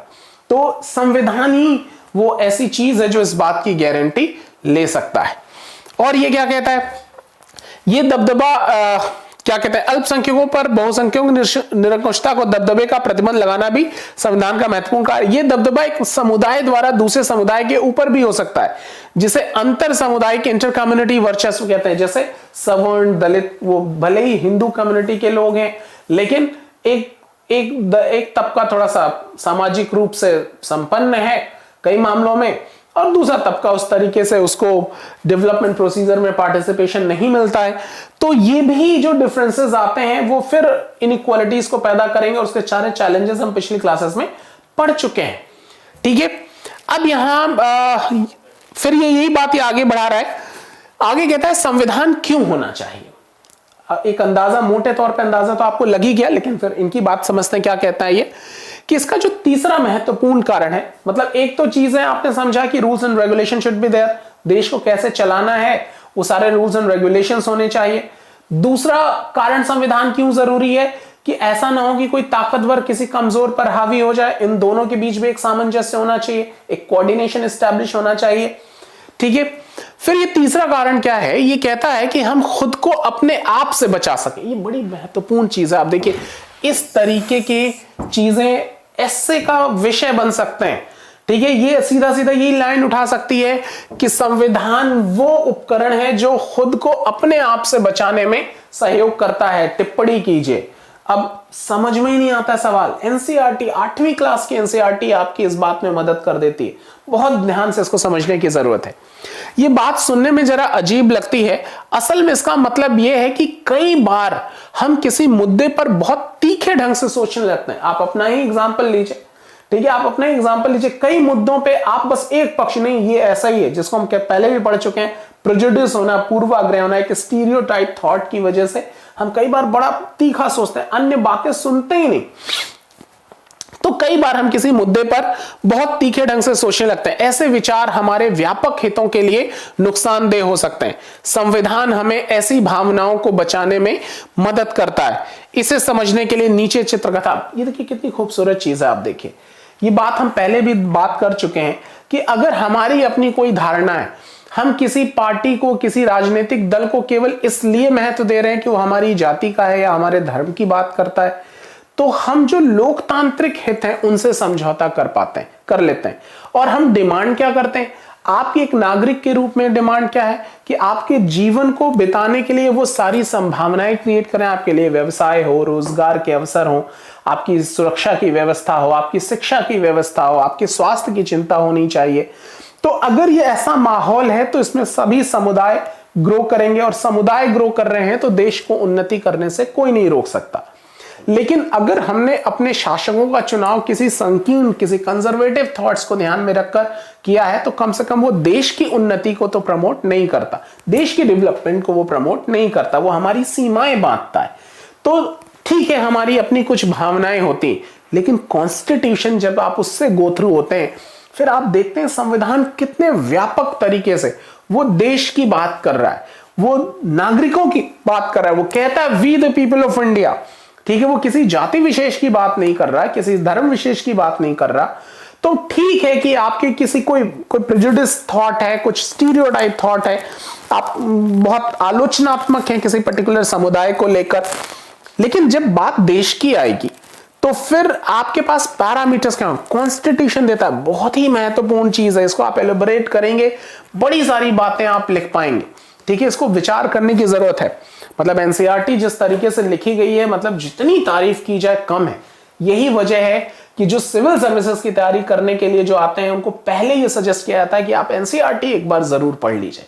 तो एनसीईआरटी न केवल आपको कुछ महत्वपूर्ण फैक्ट्स देती है, आपकी समझ को भी कितनी कॉन्क्रेटाइज कर देती है। कई बार बच्चे अपनी, जब आप खुद पढ़ते हैं, खुद गो थ्रू होते हैं, तो शायद आप इन बातों पे उतना महत्व ना दे पाए, इसीलिए हमारी ये क्लासेस आयोजित की गई। अगर आप हमारे साथ पढ़ेंगे तो बड़ी सारी बातें आपको समझने पे कि किसको किस एंगल से देखे जाने की जरूरत है।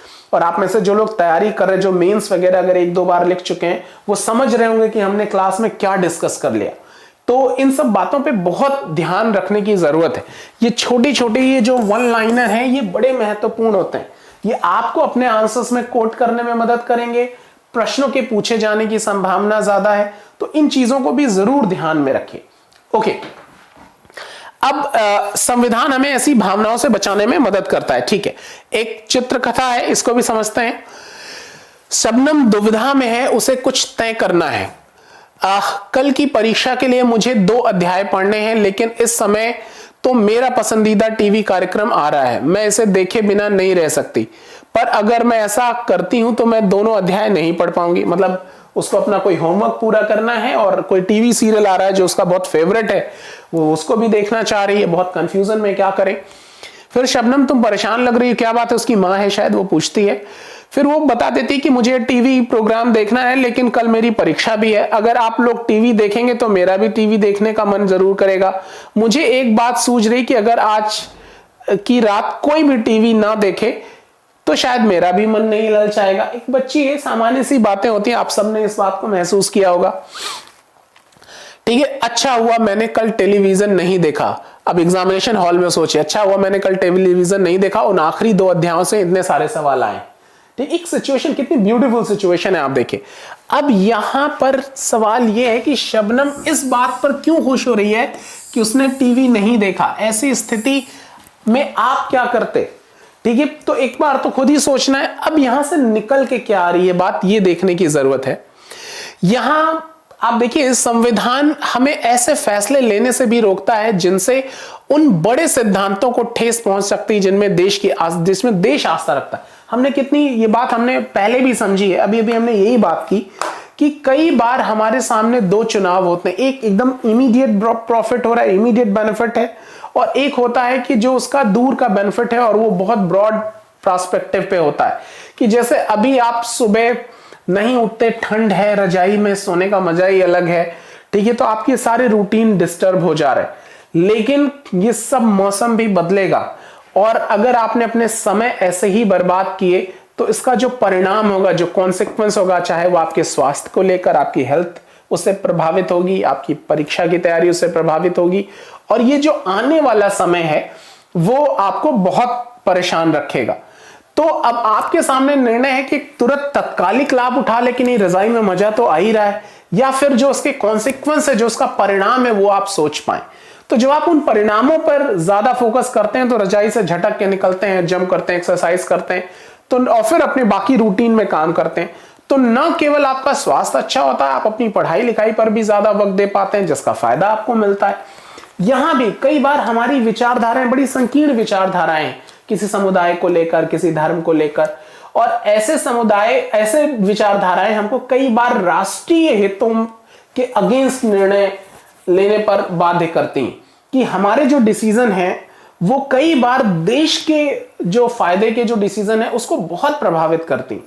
तो जब भी आप, भले ही आपकी कोई अपनी एक धारणा है किसी के भी प्रति, आप देखिए क्या वो धारणाएं देश की स्थिति को मजबूत करेंगी। तो जैसे ही आप ये प्रश्न उठाते हैं अपने मन में, फिर आप पुनर्विचार करते हैं, और उसकी बात फिर एकदम से एक नए एस्पेक्ट आपके सामने आते हैं। और इस बात में जो सबसे ज्यादा सहायता आपकी करता है वो आपका संविधान। ठीक है, ये कॉन्स्टिट्यूशन में लिखी गई, क्योंकि वो राष्ट्रीय हितों पर फोकस करता है, वो किसी एक व्यक्ति को। फिर वही चीज, we the people of India, ये की है। तो जब we the people of India के डेवलपमेंट के बारे में सोचते हैं, तो फिर अपने आप तमाम सारे प्रेजुडिस थॉट, जो पूर्वाग्रह विचारधाराएं, वो अपने आप डाइल्यूट होना शुरू हो जाते हैं। तो इस वाली चीज में भी बहुत मदद करता है कॉन्स्टिट्यूशन।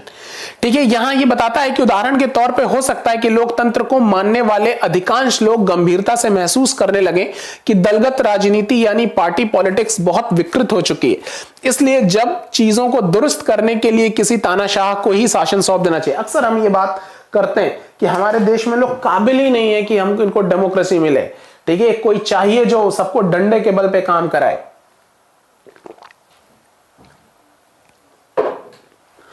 तो इन सारी चीजों पर ये कई बार हम इस बात को लेकर बहुत मतलब एग्री होने लगते हैं कि नहीं यार, हमारे देश को चलाने के लिए डंडा ही चाहिए।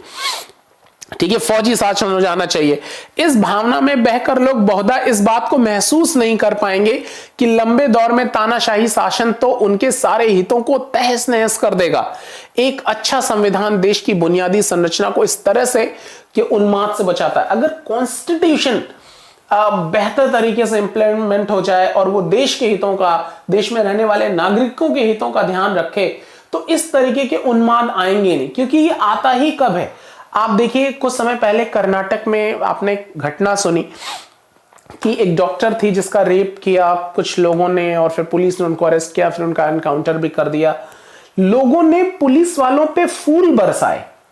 ठीक है, ये फूल बरसाए तो ठीक है, कई बार हम भावना में कह देते हैं कि नहीं ये सारी चीजें, लेकिन क्या ये न्याय व्यवस्था पे गग के गाल पे तमाचा नहीं है? यहां भी उत्तर प्रदेश में आप देखिए, पिछली बार वो जो विकास दुबे था उसका एनकाउंटर हुआ, लोगों ने कितनी तारीफ की।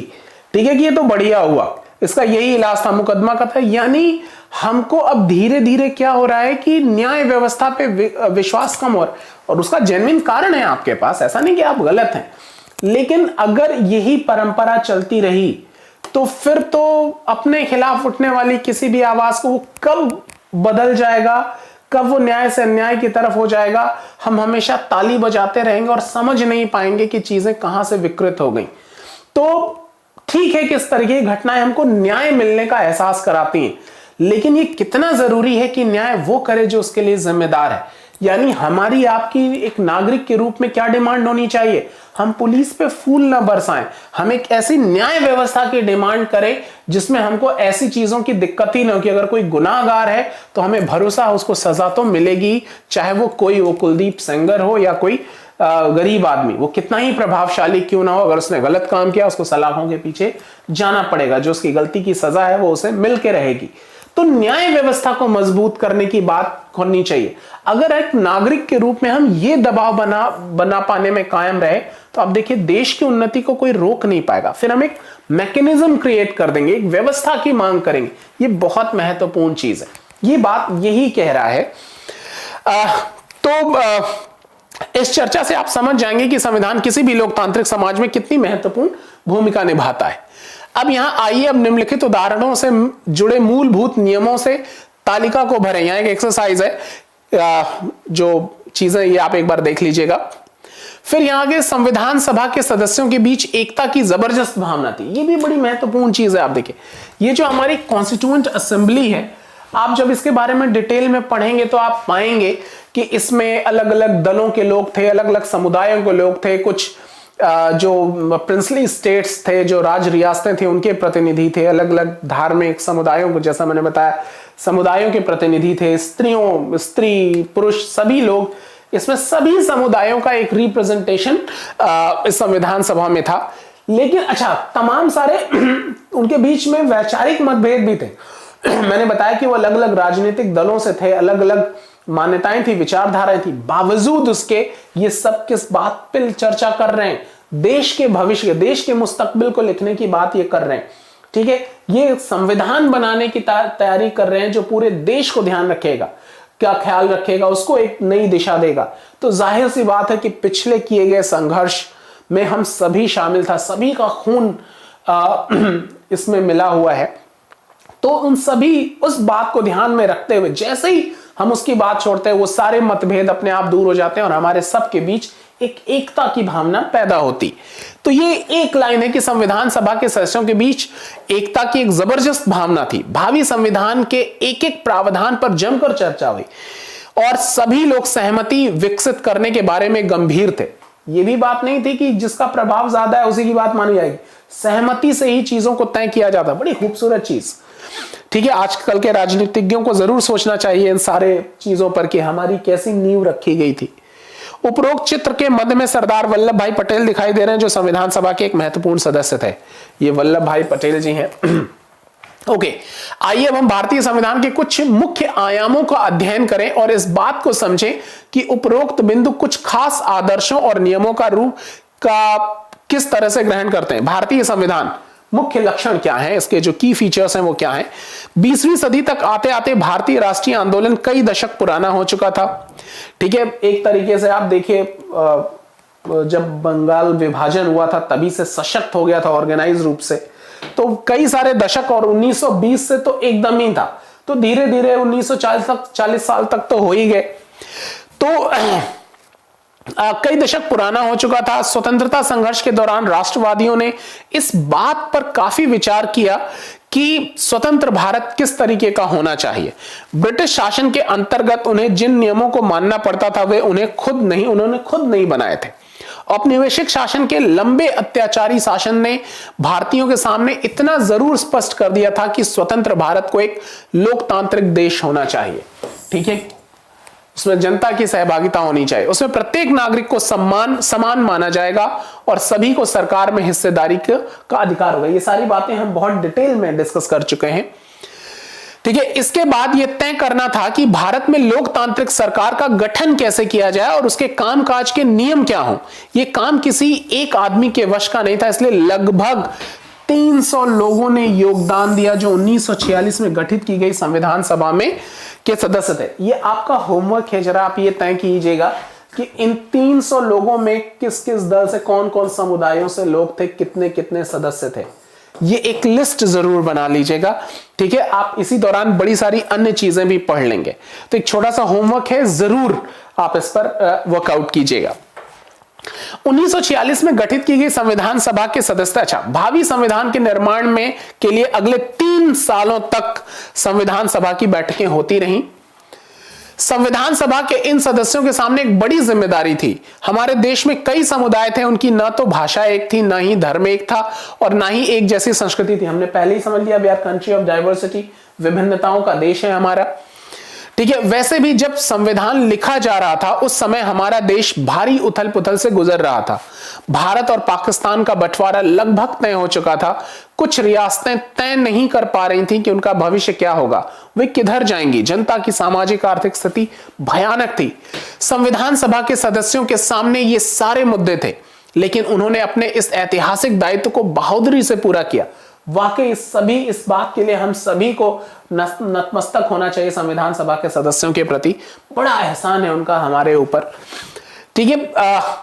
सोचिए, जब एक तरफ देश में चारों तरफ दंगे फसाद चल रहे हैं, बंटवारा हो रहा है, चीजें, उस वक्त वो बैठ के कॉन्स्टिट्यूशन लिख रहे थे उस माहौल में, और उन्होंने अपने पर्सनल विचारों को, अपनी जो व्यक्तिगत विचारधारा है उनको हावी नहीं होने दिया देश के हितों के लिए। वो अलग अलग, जैसा कि मैंने बताया, समुदायों के लोग थे, उनके अपने भविष्य दांव पर लगे हुए थे कि क्या होगा हमारे समुदाय का भविष्य। जैसे यहाँ प्रिंसली स्टेट की बात सुनी कि देश का बंटवारा हो गया था, कौन पाकिस्तान में मिलेगा, कौन हिंदुस्तान में मिलेगा, स्वतंत्र अस्तित्व तो भी कोई संभावना है नहीं, मतलब कहने का मतलब भविष्य बहुत सुनिश्चित नहीं था।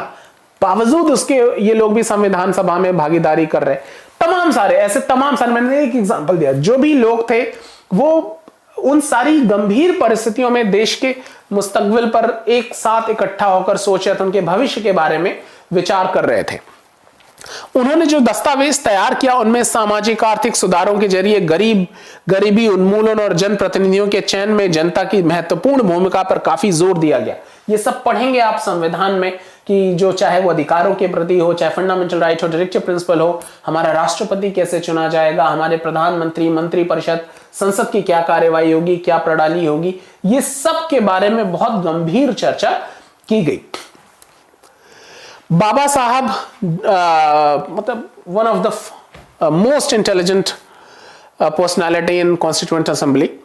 बाबा साहब डॉक्टर अंबेडकर को भारतीय संविधान का जनक कहा जाता है। वो कॉन्स्टिट्यूएंट असेंबली में बहुत जो प्रारूप समिति थी उसके ये अध्यक्ष थे, ठीक है।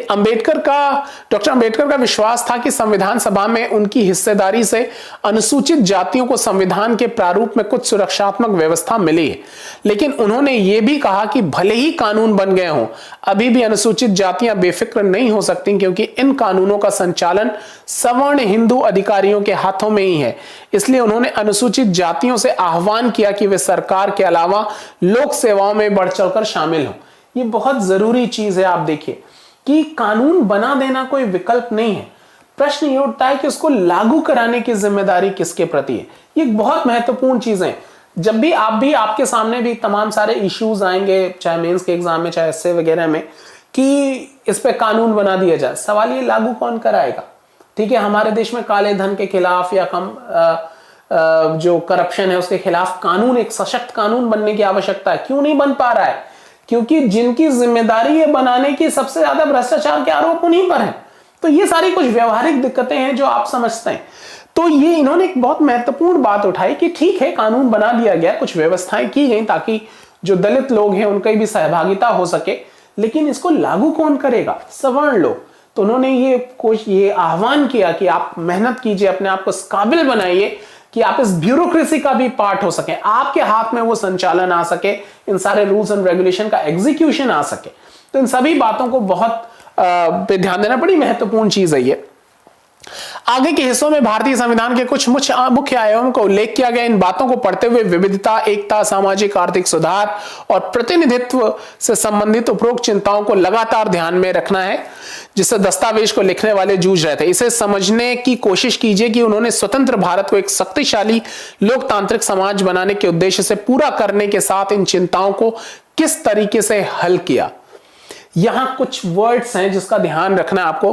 फेडरलिज्म, एक जब आप पढ़ेंगे, खास करके जब पहला भाग पढ़ेंगे संविधान का, जिसमें इंडिया एंड इट्स टेरिटरी के बारे में है, तो वहां बहुत डिटेल में इसको समझना है, लेकिन मोटे तौर पे यहां दिया गया है तो इसमें समझ लीजिए ये संघवाद क्या है, तो इसी पुस्तक के आधार पर ही समझते हैं। इसका मतलब है कि देश में एक से ज्यादा स्तर की सरकारों का होना। हमारे देश में राज्य स्तर पर भी सरकारें हैं और केंद्र स्तर पर भी। पंचायती राज व्यवस्था का शासन तीसरा स्तर है, जिसके बारे में आप कक्षा 6 में पढ़ चुके हैं। हम कक्षा 7 की किताब में अपने राज्य सरकार के कामकाज को देखा था। इस साल हम केंद्र सरकार के बारे में ज्यादा पढ़ेंगे। ये सारी बातें हम डिस्कस कर भी चुके हैं कि किस तरीके से 3 स्तरों पे सरकारें काम करती हैं, केंद्र, राज्य और स्थानीय स्तर पर। भारत में इतने सारे समुदायों की उपस्थिति का सीधा मतलब यह था कि यहां शासन की एक ऐसी व्यवस्था विकसित हो जिसमें राजधानी दिल्ली में बैठे मुट्ठी भर लोग ही पूरे देश के फैसले ना लें। जब संविधान सभा ने सार्वभौमिक वयस्क मताधिकार के सिद्धांत को स्वीकृति दी तो सभा के सदस्य A.K. अय्यर ने कहा था कि यह कदम आम आदमी और लोकतांत्रिक शासन की सफलता में गहरी आस्था का द्योतक और इस विश्वास पर आधारित है कि वयस्क मताधिकार के जरिए लोकतांत्रिक सरकार की स्थापना ज्ञानोदय लाएगी। भारी बातें आसान भाषा में आपको समझाता हूं कि हमने यहां व्यवस्था की कि साहब हमारा देश, आप जानते हैं कि we are country of diversity, पढ़ चुके हैं कई बार, ये सारी बातें हम डिस्कस कर चुके हैं। तो बहुत बड़ा देश है, सबकी भाषा संस्कृति बहुत विविधता है, बहुत दिक्कत है। तो हमने इसके प्रशासनिक विभाजन कर दिए, स्टेट गवर्नमेंट में बांट दिया कि भाई आपकी जरूरतें अलग अलग है, you decide what is good for you. ठीक है, तो एक पूरे देश के लिए सोचना होगा। एक सेंट्रल गवर्नमेंट होगी, इन राज्यों को भी अलग अलग यूनिट्स में बांट दिया। जो गांव में थी तो पंचायत होती थी, शहरों में है तो म्युनिसिपल कॉर्पोरेशन में, यानी 3 लेवल पर शासन प्रणाली को बांट दिया। प्लस वयस्क मताधिकार कर दिया कि जो भी अडल्ट है वो जाके वोट कर सकता है। इस एक बात ने सभी की सहभागिता को सुनिश्चित कर दिया देश के प्रशासन में। यहां इस बात को भी समझने की आवश्यकता है कि जब शासन में देश की, तभी तो लोकतांत्रिक व्यवस्था होगी। और हमने तमाम सारे एग्जाम्पल, वो पिछली क्लास में कांता की स्टोरी थी कि कैसे वो लाइन में, जब वोट डालने की लाइन में खड़ी थी तो वो अपने आप को बड़ा गौरवान्वित महसूस कर रही थी कि वो एक ऐसी व्यवस्था की हिस्सेदार है जहां उसके मालिक भी लाइन में खड़े हैं और वो भी लाइन में खड़ी, कोई विभेद नहीं है। तो इस एक चीज ने सबकी सहभागिता को सुनिश्चित किया देश के विकास में, यानी कोई कमजोर या कोई ताकतवर वहां महसूस नहीं हुआ। ओके, अब यहां इसलिए प्रांतीय स्तर पर भी सरकारों की ये सारी चीजें हम डिस्कस कर चुके हैं। भारत के सभी राज्यों को कुछ मुद्दों पर फैसले लेने का स्वायत्त अधिकार है। अभी आप ये सब पढ़ेंगे भी संविधान पढ़ने के दौरान कि किस तरीके से हमारी 7वीं अनुसूची में पार्टीशन है कि केंद्र सूची होगी, ये राज्य सूची होगी। केंद्र सूची पे लिखे गए विषयों पे केंद्र सरकार मतलब संसद कानून बनाएगी। जो स्टेट लिस्ट है उसमें जो सब्जेक्ट्स मेंशन है उस पे राज्य सरकारें कानून मतलब जो राज्य विधानसभाएं वो कानून बनाएगी। और कुछ कॉन्करेंट लिस्ट है, समवर्ती सूची जिसको आप कहते हैं, उनमें लिखे गए विषयों पर दोनों ही कानून बना सकती हैं। और अगर दोनों के बीच में कोई कॉन्फ्लिक्ट होता है तो केंद्र का बनाया हुआ, संसद का बनाया गया कानून प्रभावी होगा। और जो बातें इन तीनों ही लिस्ट में नहीं लिखी गई हैं उस पर कानून बनाने का अधिकार हमेशा संसद को होगा। ये सारी बातें 7वीं अनुसूची में लिखी हैं, ये सब हम आपसे डिस्कस भी करेंगे। और ये ऐसा क्यों? क्योंकि वही प्रशासनिक विभाजन, सबकी जरूरतें अलग अलग हैं, let them decide what is good for them, ये एक बहुत जरूरी चीज थी।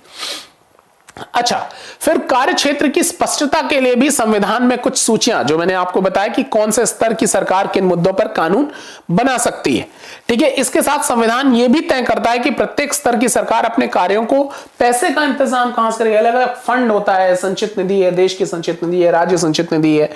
संघवाद के अंतर्गत राज्य केवल केंद्रीय सरकार के प्रतिनिधि नहीं होते, उन्हें भी संविधान से ही अपनी ताकत और अधिकार मिलते हैं।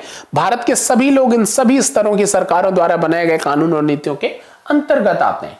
ठीक है, ऐसा नहीं कि स्टेट गवर्नमेंट है वो केवल रिप्रेजेंटेटिव है सेंट्रल गवर्नमेंट की, उनको भी, जैसा कि मैंने बताया कि राज्य सूची में लिखे गए कानून बनाने का अधिकार है, वो भी जनता के द्वारा चुने गए प्रतिनिधि होते हैं, तो उनको भी ताकत भी वैसे ही दी गई है। लेकिन चूंकि संरचना हमारी इतनी खूबसूरत है कि कहीं किस तरीके का विवाद नहीं होता, और अगर होता भी है तो उसको सुलझाने की भी प्रक्रिया बहुत ही खूबसूरत है हमारी व्यवस्था में। ये सारा संविधान की जो बनावट है हमारी, ये उसकी मजबूती के कारण है। ठीक है, फिर यह है संसदीय शासन व्यवस्था। ये सारे शब्द हैं जो आपको बहुत काम आएंगे आगे, बहुत आसान भाषा में इसको समझ लीजिए। संसदीय जो पार्लियामेंट्री सिस्टम है वो क्या है? सरकार के सभी स्तरों पर प्रतिनिधियों का चुनाव लोग खुद करते हैं। ठीक ठीक है, ये सारी बातें हम डिस्कस भी कर चुके हैं, लेकिन आप फिर भी समझते जाइए। कक्षा 7 की किताब में शुरू में ही कांता की कहानी दी गई थी, जो वोट डालने के लिए कतार में खड़ी थी। ये सारी बात हम समझ चुके हैं। संविधान सभा के सदस्य जब संविधान की रचना कर रहे थे तो उन्हें लगा कि स्वतंत्रता संघर्ष ने जो हमारा नेशनल मूवमेंट था उसने भारतीय जनता को वयस्क मताधिकार का प्रयोग करने के योग्य बना दिया है। हम सबने सहभागिता की थी देश की आजादी में। उन्हें विश्वास था कि इससे न केवल लोकतांत्रिक सोच व तौर तरीकों को प्रोत्साहन मिलेगा, बल्कि जाति, वर्ग और औरत मर्द के फर्क पर आधारित ऊंच नीच की बेड़ियों को भी तोड़ा जा सकता है। सार्वभौमिक मताधिकार जो यूनिवर्सल फ्रेंचाइजीज है का मतलब है कि अपने प्रतिनिधियों के चुनाव में देश के सभी लोगों की सीधी भूमिका होगी। इसके अलावा हर व्यक्ति खुद चुनाव भी लड़ सकता है। मतलब we can participate in our electoral system. ठीक है, डायरेक्टली कैसे चुनाव लड़के हम डायरेक्टली पार्टिसिपेट कर सकते हैं या वोट देकर इनडायरेक्ट पार्टिसिपेशन कर सकते हैं। फिर तीसरा है शक्तियों का बंटवारा। ये बहुत महत्वपूर्ण चीज है, पार्टीशन ऑफ पावर्स, जो ठीक है सेपरेशन ऑफ पावर्स जिसको आप कहते हैं, शक्तियों का बंटवारा। ये कहते हैं संविधान के अनुसार सरकार के 3 अंग हैं, विधायिका, कार्यपालिका और न्यायपालिका, और कोई किसी के काम में दखल अंदाजी नहीं करेगा। विधायिका का काम है कानून बनाना, केवल कानून बनाएगी, वो ना तो उसको लागू कराने की कोशिश करेगी ना ही न्याय देने की कोशिश करेगी। इसी तरीके से जिन कार्यपालिका केवल लागू कराएगी, ना वो कानून बनाने के पछड़े में पड़ेगी ना ही न्याय देने में उलझेगी। इसी तरीके से न्यायपालिका का काम केवल न्याय देना है, वो बाकी कामों में हस्तक्षेप नहीं करेगी। यही इसी को सेपरेशन ऑफ पावर्स कहते हैं।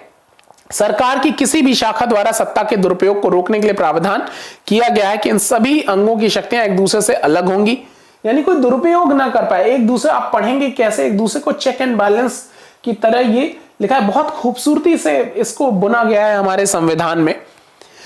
फिर संविधान सभा के सदस्यों को भय था कि कहीं कार्यपालिका इतनी ताकतवर न हो जाए कि विधायिका के प्रति अपने दायित्वों की उपेक्षा करने लगे। हमने समझा है कि लोकसभा के प्रति उत्तरदायी हैं ये सारे मंत्री सामूहिक रूप से, तो अगर ये उत्तरदायित्व ही नहीं रहेगा तो ये अपनी मर्जी से काम करने लगेंगे, तो ये इतनी शक्तिशाली भी नहीं होनी चाहिए। इस आशंका को ध्यान में रखते हुए सभा ने ऐसे कई प्रावधानों को संविधान में शामिल किया जिसके जरिए शासन की कार्यकारी शाखा द्वारा की जाने वाली कार्यवाहियों को सीमित और नियंत्रित किया जा सके। जब आप पढ़ेंगे पार्लियामेंट और ये काउंसिल ऑफ मिनिस्टर्स वगैरह, तो आप देखेंगे कि किस तरीके से इनके ऊपर कंट्रोल भी स्टैब्लिश किया जा रहा है, इनके ऊपर नियंत्रण भी स्थापित किया जा रहा है। फिर इस अध्याय में राज्य शब्द का अक्सर इस्तेमाल किया गया है। ध्यान रखें, इसका मतलब राज्य सरकारों से नहीं। जब हम राज्य शब्द का इस्तेमाल करते हैं तो हम उसे सरकार से भिन्न अर्थ में लेते हैं। सरकार की जिम्मेदारी होती है कानून बनाना और लागू करना, लेकिन चुनाव के जरिए सरकार बदल सकती है। पर राज्य एक ऐसी राजनीतिक संस्था होती है जो निश्चित भूभाग में रहने वाले संप्रभु लोगों का प्रतिनिधित्व करती है। ये बात भी हमने पिछली क्लासेस में समझा है कि जो असल में स्टेट वर्ड है वो क्या होता है। पॉलिटिकल साइंस के हिसाब से 4 चीजें होनी आवश्यक है। एक सर्टेन टेरिटरी, एक निश्चित भूभाग, उसमें रहने वाली एक निश्चित जनसंख्या होनी चाहिए, ये जनसंख्या की अपना एक सिस्टम होना चाहिए, गवर्नेंस होनी चाहिए, और ये सॉवरेन होने चाहिए, संप्रभु होने चाहिए। जब ये चारों ही चीजें मिलती हैं तब जाके उस व्यवस्था को हम स्टेट का दर्जा देते हैं। फिर गवर्नमेंट क्या है ये भी हमने समझा है पिछली क्लासेस में। जिन लोगों ने नहीं देखा वो वीडियोस जरूर देखिए पुराने वाले। ये जो सरकार क्या होती है, ये सरकार इसी राज्य का मतलब एक फिजिकल एक्सप्रेशन है, एक मूर्त स्वरूप है, एक मूर्त अभिव्यक्ति है जिसको हम सरकार के रूप में जानते हैं। तो ये इन्हीं का विभाजन केंद्र, कार्यपालिका, विधायिका और न्यायपालिका में किया गया है। आप में से कुछ लोग सवाल पूछ रहे हैं तीनों में सबसे पावरफुल कौन है। ये सवाल बिल्कुल वैसा ही है जैसे आप पूछे कि सर सचिन तेंदुलकर अच्छे हैं कि लता मंगेशकर। इस सवाल का बिल्कुल ऐसा ही मतलब है। सबकी अपने अपने फील्ड के धुरंधर हैं सारे। तो और जैसे ही हम बात करें सेपरेशन ऑफ पावर, तो साथ ही साथ हम ये स्वीकार कर रहे हैं कि इनमें से सर्वोच्च कोई नहीं, कोई ऐसा नहीं कि इसके पास इनके मुकाबले शक्तियां ज्यादा हैं। कर्तव्यों के आधार पे हम जरूर कह सकते हैं कि नहीं साहब इनका काम इनकी अपेक्षा थोड़ा सा ज्यादा होता है। तो उसको अगर आप शक्ति के रूप में संदर्भित करना चाहते हैं, समझना चाहते हैं, तो वो आप कर सकते हैं। लेकिन अगर आपका प्रश्न ये है कि इन तीनों में से ताकतवर कौन है, तो नहीं, इन तीनों का अपना अपना महत्व है, अपना अपना रोल है। इन तीनों में इस तरीके का कंपैरिजन बिल्कुल अनुचित है। ठीक है, ओके। अब भारतीय राज्य की एक लोकतांत्रिक सरकार है। सरकार या कार्यपालिका राज्य का एक हिस्सा होती है। राज्य का मतलब सरकार से कहीं ज्यादा व्यापक होता है, उसे सरकार के स्थान पर इस्तेमाल नहीं किया जाता। हमने ये बात समझी है। अच्छा, फिर आ गया मौलिक अधिकार। ये बहुत डिटेल में पढ़ना होता है कॉन्स्टिट्यूशन में हमको। फंडामेंटल राइट ये क्या है? मौलिक अधिकार वाला खंड भारतीय संविधान की अंतरात्मा भी कहा जाता है। औपनिवेशिक शासनकाल में राष्ट्रवादियों के दिमाग में राज्य के प्रति संदेह का भाव पैदा कर दिया था। इसलिए राष्ट्रवादी चाहते थे कि स्वतंत्र भारत में राज्य की सत्ता के दुरुपयोग से बचने के लिए कुछ लिखित अधिकार होने चाहिए। लिहाजा मौलिक अधिकार देश की सभी नागरिकों को राज्य की सत्ता के मनमाने और निरंकुश इस्तेमाल से बचाते हैं। यह सवाल पूछा भी गया है कि fundamental rights are given to citizens against whom, किसके जो मौलिक अधिकार प्राप्त है नागरिकों को, वो किसके विरुद्ध प्राप्त हैं? स्टेट के अगेंस्ट, राज्य के विरुद्ध प्राप्त हैं। यहां ये बात केवल ये कह रहा है, जब आप मौलिक अधिकार इसको डिस्कस करेंगे तो और डिटेल में समझेंगे इसको। मोटे तौर पे ये समझिए कि जो भी लोग सत्ता में हैं, जो सरकारों में हैं, उनके ऊपर नियंत्रण स्टैब्लिश करना हो तो कैसे करेंगे? संविधान ने जनता को ही फंडामेंटल राइट कर दे दिए। यानी ठीक है कि ये एक व्यवस्था है, हमने अपने प्रतिनिधियों को चुना और ये जाके शासन करे, लेकिन कल को ये डिक्टेटर हो जाए, अपनी मर्जी से काम करने लगे, क्या करेंगे हम? तो इनके ऊपर एक नियंत्रण स्टैब्लिश करने के लिए कॉन्स्टिट्यूशन क्या करता है कि जनता को कुछ फंडामेंटल राइट्स दे देता है। ये फंडामेंटल राइट्स क्या कर रहे हैं? स्टेट की पावर्स को बैरिकेड कर दे रहे हैं कि सरकारें अपनी ताकत का इस्तेमाल करें, बट बियॉन्ड दिस फ्रेम लोगों के मौलिक अधिकारों का उल्लंघन नहीं होना चाहिए। तो ये जो फंडामेंटल राइट्स हैं, ये स्टेट की पावर को रेगुलेट करने लग रहे हैं, कंट्रोल करने लग रहे हैं। इसीलिए ये कहा जाता है कि fundamental rights are given to citizens against the state. जो मौलिक अधिकार नागरिकों को प्राप्त हैं, वो राज्य के विरुद्ध प्राप्त हैं। ठीक है। अच्छा, और क्या? विभिन्न अल्पसंख्यक समुदाय चाहते थे कि संविधान में ऐसे अधिकारों को शामिल किया जाए जो उनके समूहों की रक्षा कर सके। अल्पसंख्यकों के लिए कौन से अधिकार हैं? आर्टिकल 29, आर्टिकल 30, ये सब आप पढ़ते हैं। ठीक है। इन मौलिक अधिकारों के बारे में डॉक्टर अंबेडकर ने कहा था कि इनका दोहरा उद्देश्य है। पहला, हर एक, ये सारे स्टेटमेंट आते हैं ट्रू फॉल्स वाले में, ठीक है, जरूर ध्यान से समझना चाहिए। हर एक नागरिक ऐसी स्थिति में हो कि वो उन अधिकारों के लिए दावेदारी कर सके। और दूसरा, ये अधिकार हर उस सत्ता और संस्था के लिए बाध्यकारी हो जिसे कानून का अधिकार दिया गया है। ठीक है। तो जिस संविधान ने सरकार में बैठे हुए लोगों को ताकत दी है इस देश को चलाने के लिए, उसी संविधान ने उन पर नियंत्रण रखने के लिए जनता को भी कुछ मौलिक अधिकार दे दिए हैं। बहुत बहुत ही महत्वपूर्ण बात है ये। अच्छा, फिर मौलिक अधिकारों के अलावा हमारे संविधान में एक खंड नीति निर्देशक तत्वों का भी है। ये इंस्ट्रक्शन है टू स्टेट कि वो जनता को सुविधाएं देगा। क्या है ये? कह रहा है संविधान सभा के सदस्यों ने एक खंड इसलिए जोड़ा था ताकि और ज्यादा सामाजिक व आर्थिक सुधार लाए जा सकें। वे चाहते थे कि स्वतंत्र भारतीय राज्य जनता की गरीबी दूर करने वाले कानून और नीतियां बनाते हुए इन सिद्धांतों को मार्गदर्शक के रूप में हमेशा सामने रखें। ध्यान रखिएगा, जो वायदे पूरे कर दिए गए संविधान बनाते वक्त जनता से जो पूरे कर दिए गए, वो मौलिक अधिकार के रूप में आप जानते हैं, लेकिन वो अधिकार पर्याप्त नहीं है, बहुत सारे और अधिकारों की आवश्यकता है। तो जो वायदे पूरे करने बाकी हैं हमारे पास, चूंकि संसाधन बहुत सीमित थे, तो उनके लिए जो वो वायदे अधिकार के रूप में ना सही तो कानून के माध्यम से दिए जाएं, नीतियों के माध्यम से दिए जाएं। इसलिए नीति निर्देशक तत्व को भी जोड़ा गया संविधान में। हम बहुत डिटेल में बात करेंगे जब कॉन्स्टिट्यूशन का पार्ट आपसे डिस्कस करेंगे। फिर यहां कुछ एक्सरसाइज है, जरूर आप इस पे ध्यान रख लीजिएगा। अब यहां भारतीय संविधान में कुछ मौलिक अधिकारों की बात की गई है, बहुत खूबसूरत है ये भी, एक बार इसको भी देख लीजिए। सबसे पहला है समानता का अधिकार। कानून की नजर में सभी लोग समान हैं। आर्टिकल 14, इसका मतलब सभी लोगों को देश के कानून के बराबर सुरक्षा प्राप्त करेगा। इस अधिकार में यह भी कहा गया है कि धर्म, जाति, लिंग के आधार पर किसी भी नागरिक के साथ भेदभाव नहीं किया जाएगा। ये इसमें आर्टिकल 14 से 18 तक की बात की जाती है, बहुत डिटेल में इसको डिस्कस करते हैं। ठीक है। रोजगार के मामलों में भी किसी के साथ भेदभाव नहीं कर सकता, लेकिन इसके कुछ अपवाद हैं जिनके बारे में इस किताब में आगे बात करेंगे, जिसको आप आरक्षण के रूप में समझते हैं। छुआछूत की प्रथा भी, यहां अगर आप इसको कैटेगराइज कीजिए तो कानून के आगे सुरक्षा प्रदान करेगा, ये आर्टिकल 14 है। नागरिकों के साथ भेदभाव नहीं होगा, आर्टिकल 15 है। रोजगार, सार्वजनिक स्थानों पर, ये सब आर्टिकल 15 है। रोजगार में भेदभाव नहीं कर सकेगा, आर्टिकल 16। ठीक है, छुआछूत का अंत होगा, आर्टिकल 17। इसी तरीके से उपाधियों का अंत आप सब डिटेल में पढ़ते हैं। फिर स्वतंत्रता का अधिकार, इसमें बात की जाती है आर्टिकल 19 से लेके 22 तक। इस अधिकार के अंतर्गत अभिव्यक्ति और भाषण की स्वतंत्रता है। ठीक है, आर्टिकल 19 की बात ये कर रहा है, कहीं भी आने जाने की है, पेशा करने, कारोबार करने की स्वतंत्रता है। फिर शोषण के विरुद्ध अधिकार, आर्टिकल 23 और 24। इसमें संविधान में कहा गया है कि मानव व्यापार जबरिया, मतलब आप किसी जबरदस्ती काम नहीं कर सकते, किसी इंसान को खरीद बेच नहीं सकते, और ना ही 14 वर्ष तक के कम उम्र के बच्चों से आप फैक्ट्रियों में काम करा सकते हैं, मजदूरी नहीं करा सकते आप उनसे। फिर धार्मिक स्वतंत्रता का अधिकार, आर्टिकल 25 से लेके 28 तक। सभी नागरिकों को अपना धर्म चुनने का अधिकार है, उसके प्रचार प्रसार की आजादी, उसके अनुसार आचरण करने का अधिकार है। धार्मिक कार्यों के प्रबंधन की स्वतंत्रता है, धार्मिक करों से मुक्ति की आजादी देता है, प्रार्थनाओं में सम्मिलित होने का अधिकार ये देता है।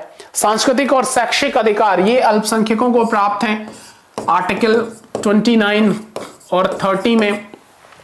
कि संविधान में कहा गया कि धार्मिक या भाषाई सभी अल्पसंख्यक समुदाय अपनी संस्कृति रक्षा के लिए, विकास के लिए अपने शैक्षिक संस्थान खोल सकते हैं। संवैधानिक उपचारों का अधिकार, जिसको डॉक्टर अम्बेडकर ने संविधान की हृदय और आत्मा कहा है, आर्टिकल 32। ठीक है, यदि किसी ये कहता है कि अगर कोई नागरिक को लगता है कि राज्य उसके द्वारा उसके किसी मौलिक अधिकार का उल्लंघन कर रहा है, तो इस अधिकार का सहारा लेकर वो अदालत जा सकता है, और वो भी कोई और अदालत नहीं, सीधा सुप्रीम कोर्ट जा सकता है। ठीक है, वो हाई कोर्ट भी जा सकता है, आर्टिकल 226 के तहत वो हाई कोर्ट भी जा सकता है। लेकिन ये अधिकार देता है कि सीधा, मतलब एनी पर्सन, ठीक है, अगर उसको लगता है ये as a violation of fundamental right, he can approach directly in supreme court, सीधा सुप्रीम कोर्ट में वो अर्जी लगा सकता है। ये मौलिक अधिकारों का महत्व है। फिर धर्मनिरपेक्षता, बहुत बहुत ही इंपॉर्टेंट चीज। सेक्युलरिज्म, जब आप प्रियम्बल पढ़ेंगे बहुत डिटेल में इस पे बात समझेंगे। बहुत भुगता है हमारे देश ने इसके, और आज भी भुगत ही रहा है। इसलिए धर्मनिरपेक्ष जो कम्युनलिज्म है वो बड़ा नुकसान पहुंचाया है इसने हमारी व्यवस्था को। तो धर्मनिरपेक्ष राज्य वो होता है जिसमें राज्य अधिकृत रूप से किसी भी धर्म को राजकीय धर्म के रूप में बढ़ावा नहीं देता। मतलब state has no religion. It doesn't mean कि स्टेट हैज नो रिलीजन तो किसी रिलीजन पे ध्यान नहीं देगा। इसका मतलब है कि there will be equal opportunity for all religion, सभी धर्मों के प्रति समभाव होगा। यानी मिस्टर नरेंद्र मोदी, उनका किसी पर्टिकुलर रिलीजन में आस्था हो सकती है, एक नागरिक की हैसियत से, एक व्यक्ति की हैसियत से, कोई प्रॉब्लम नहीं है। But being a prime minister he has no religion.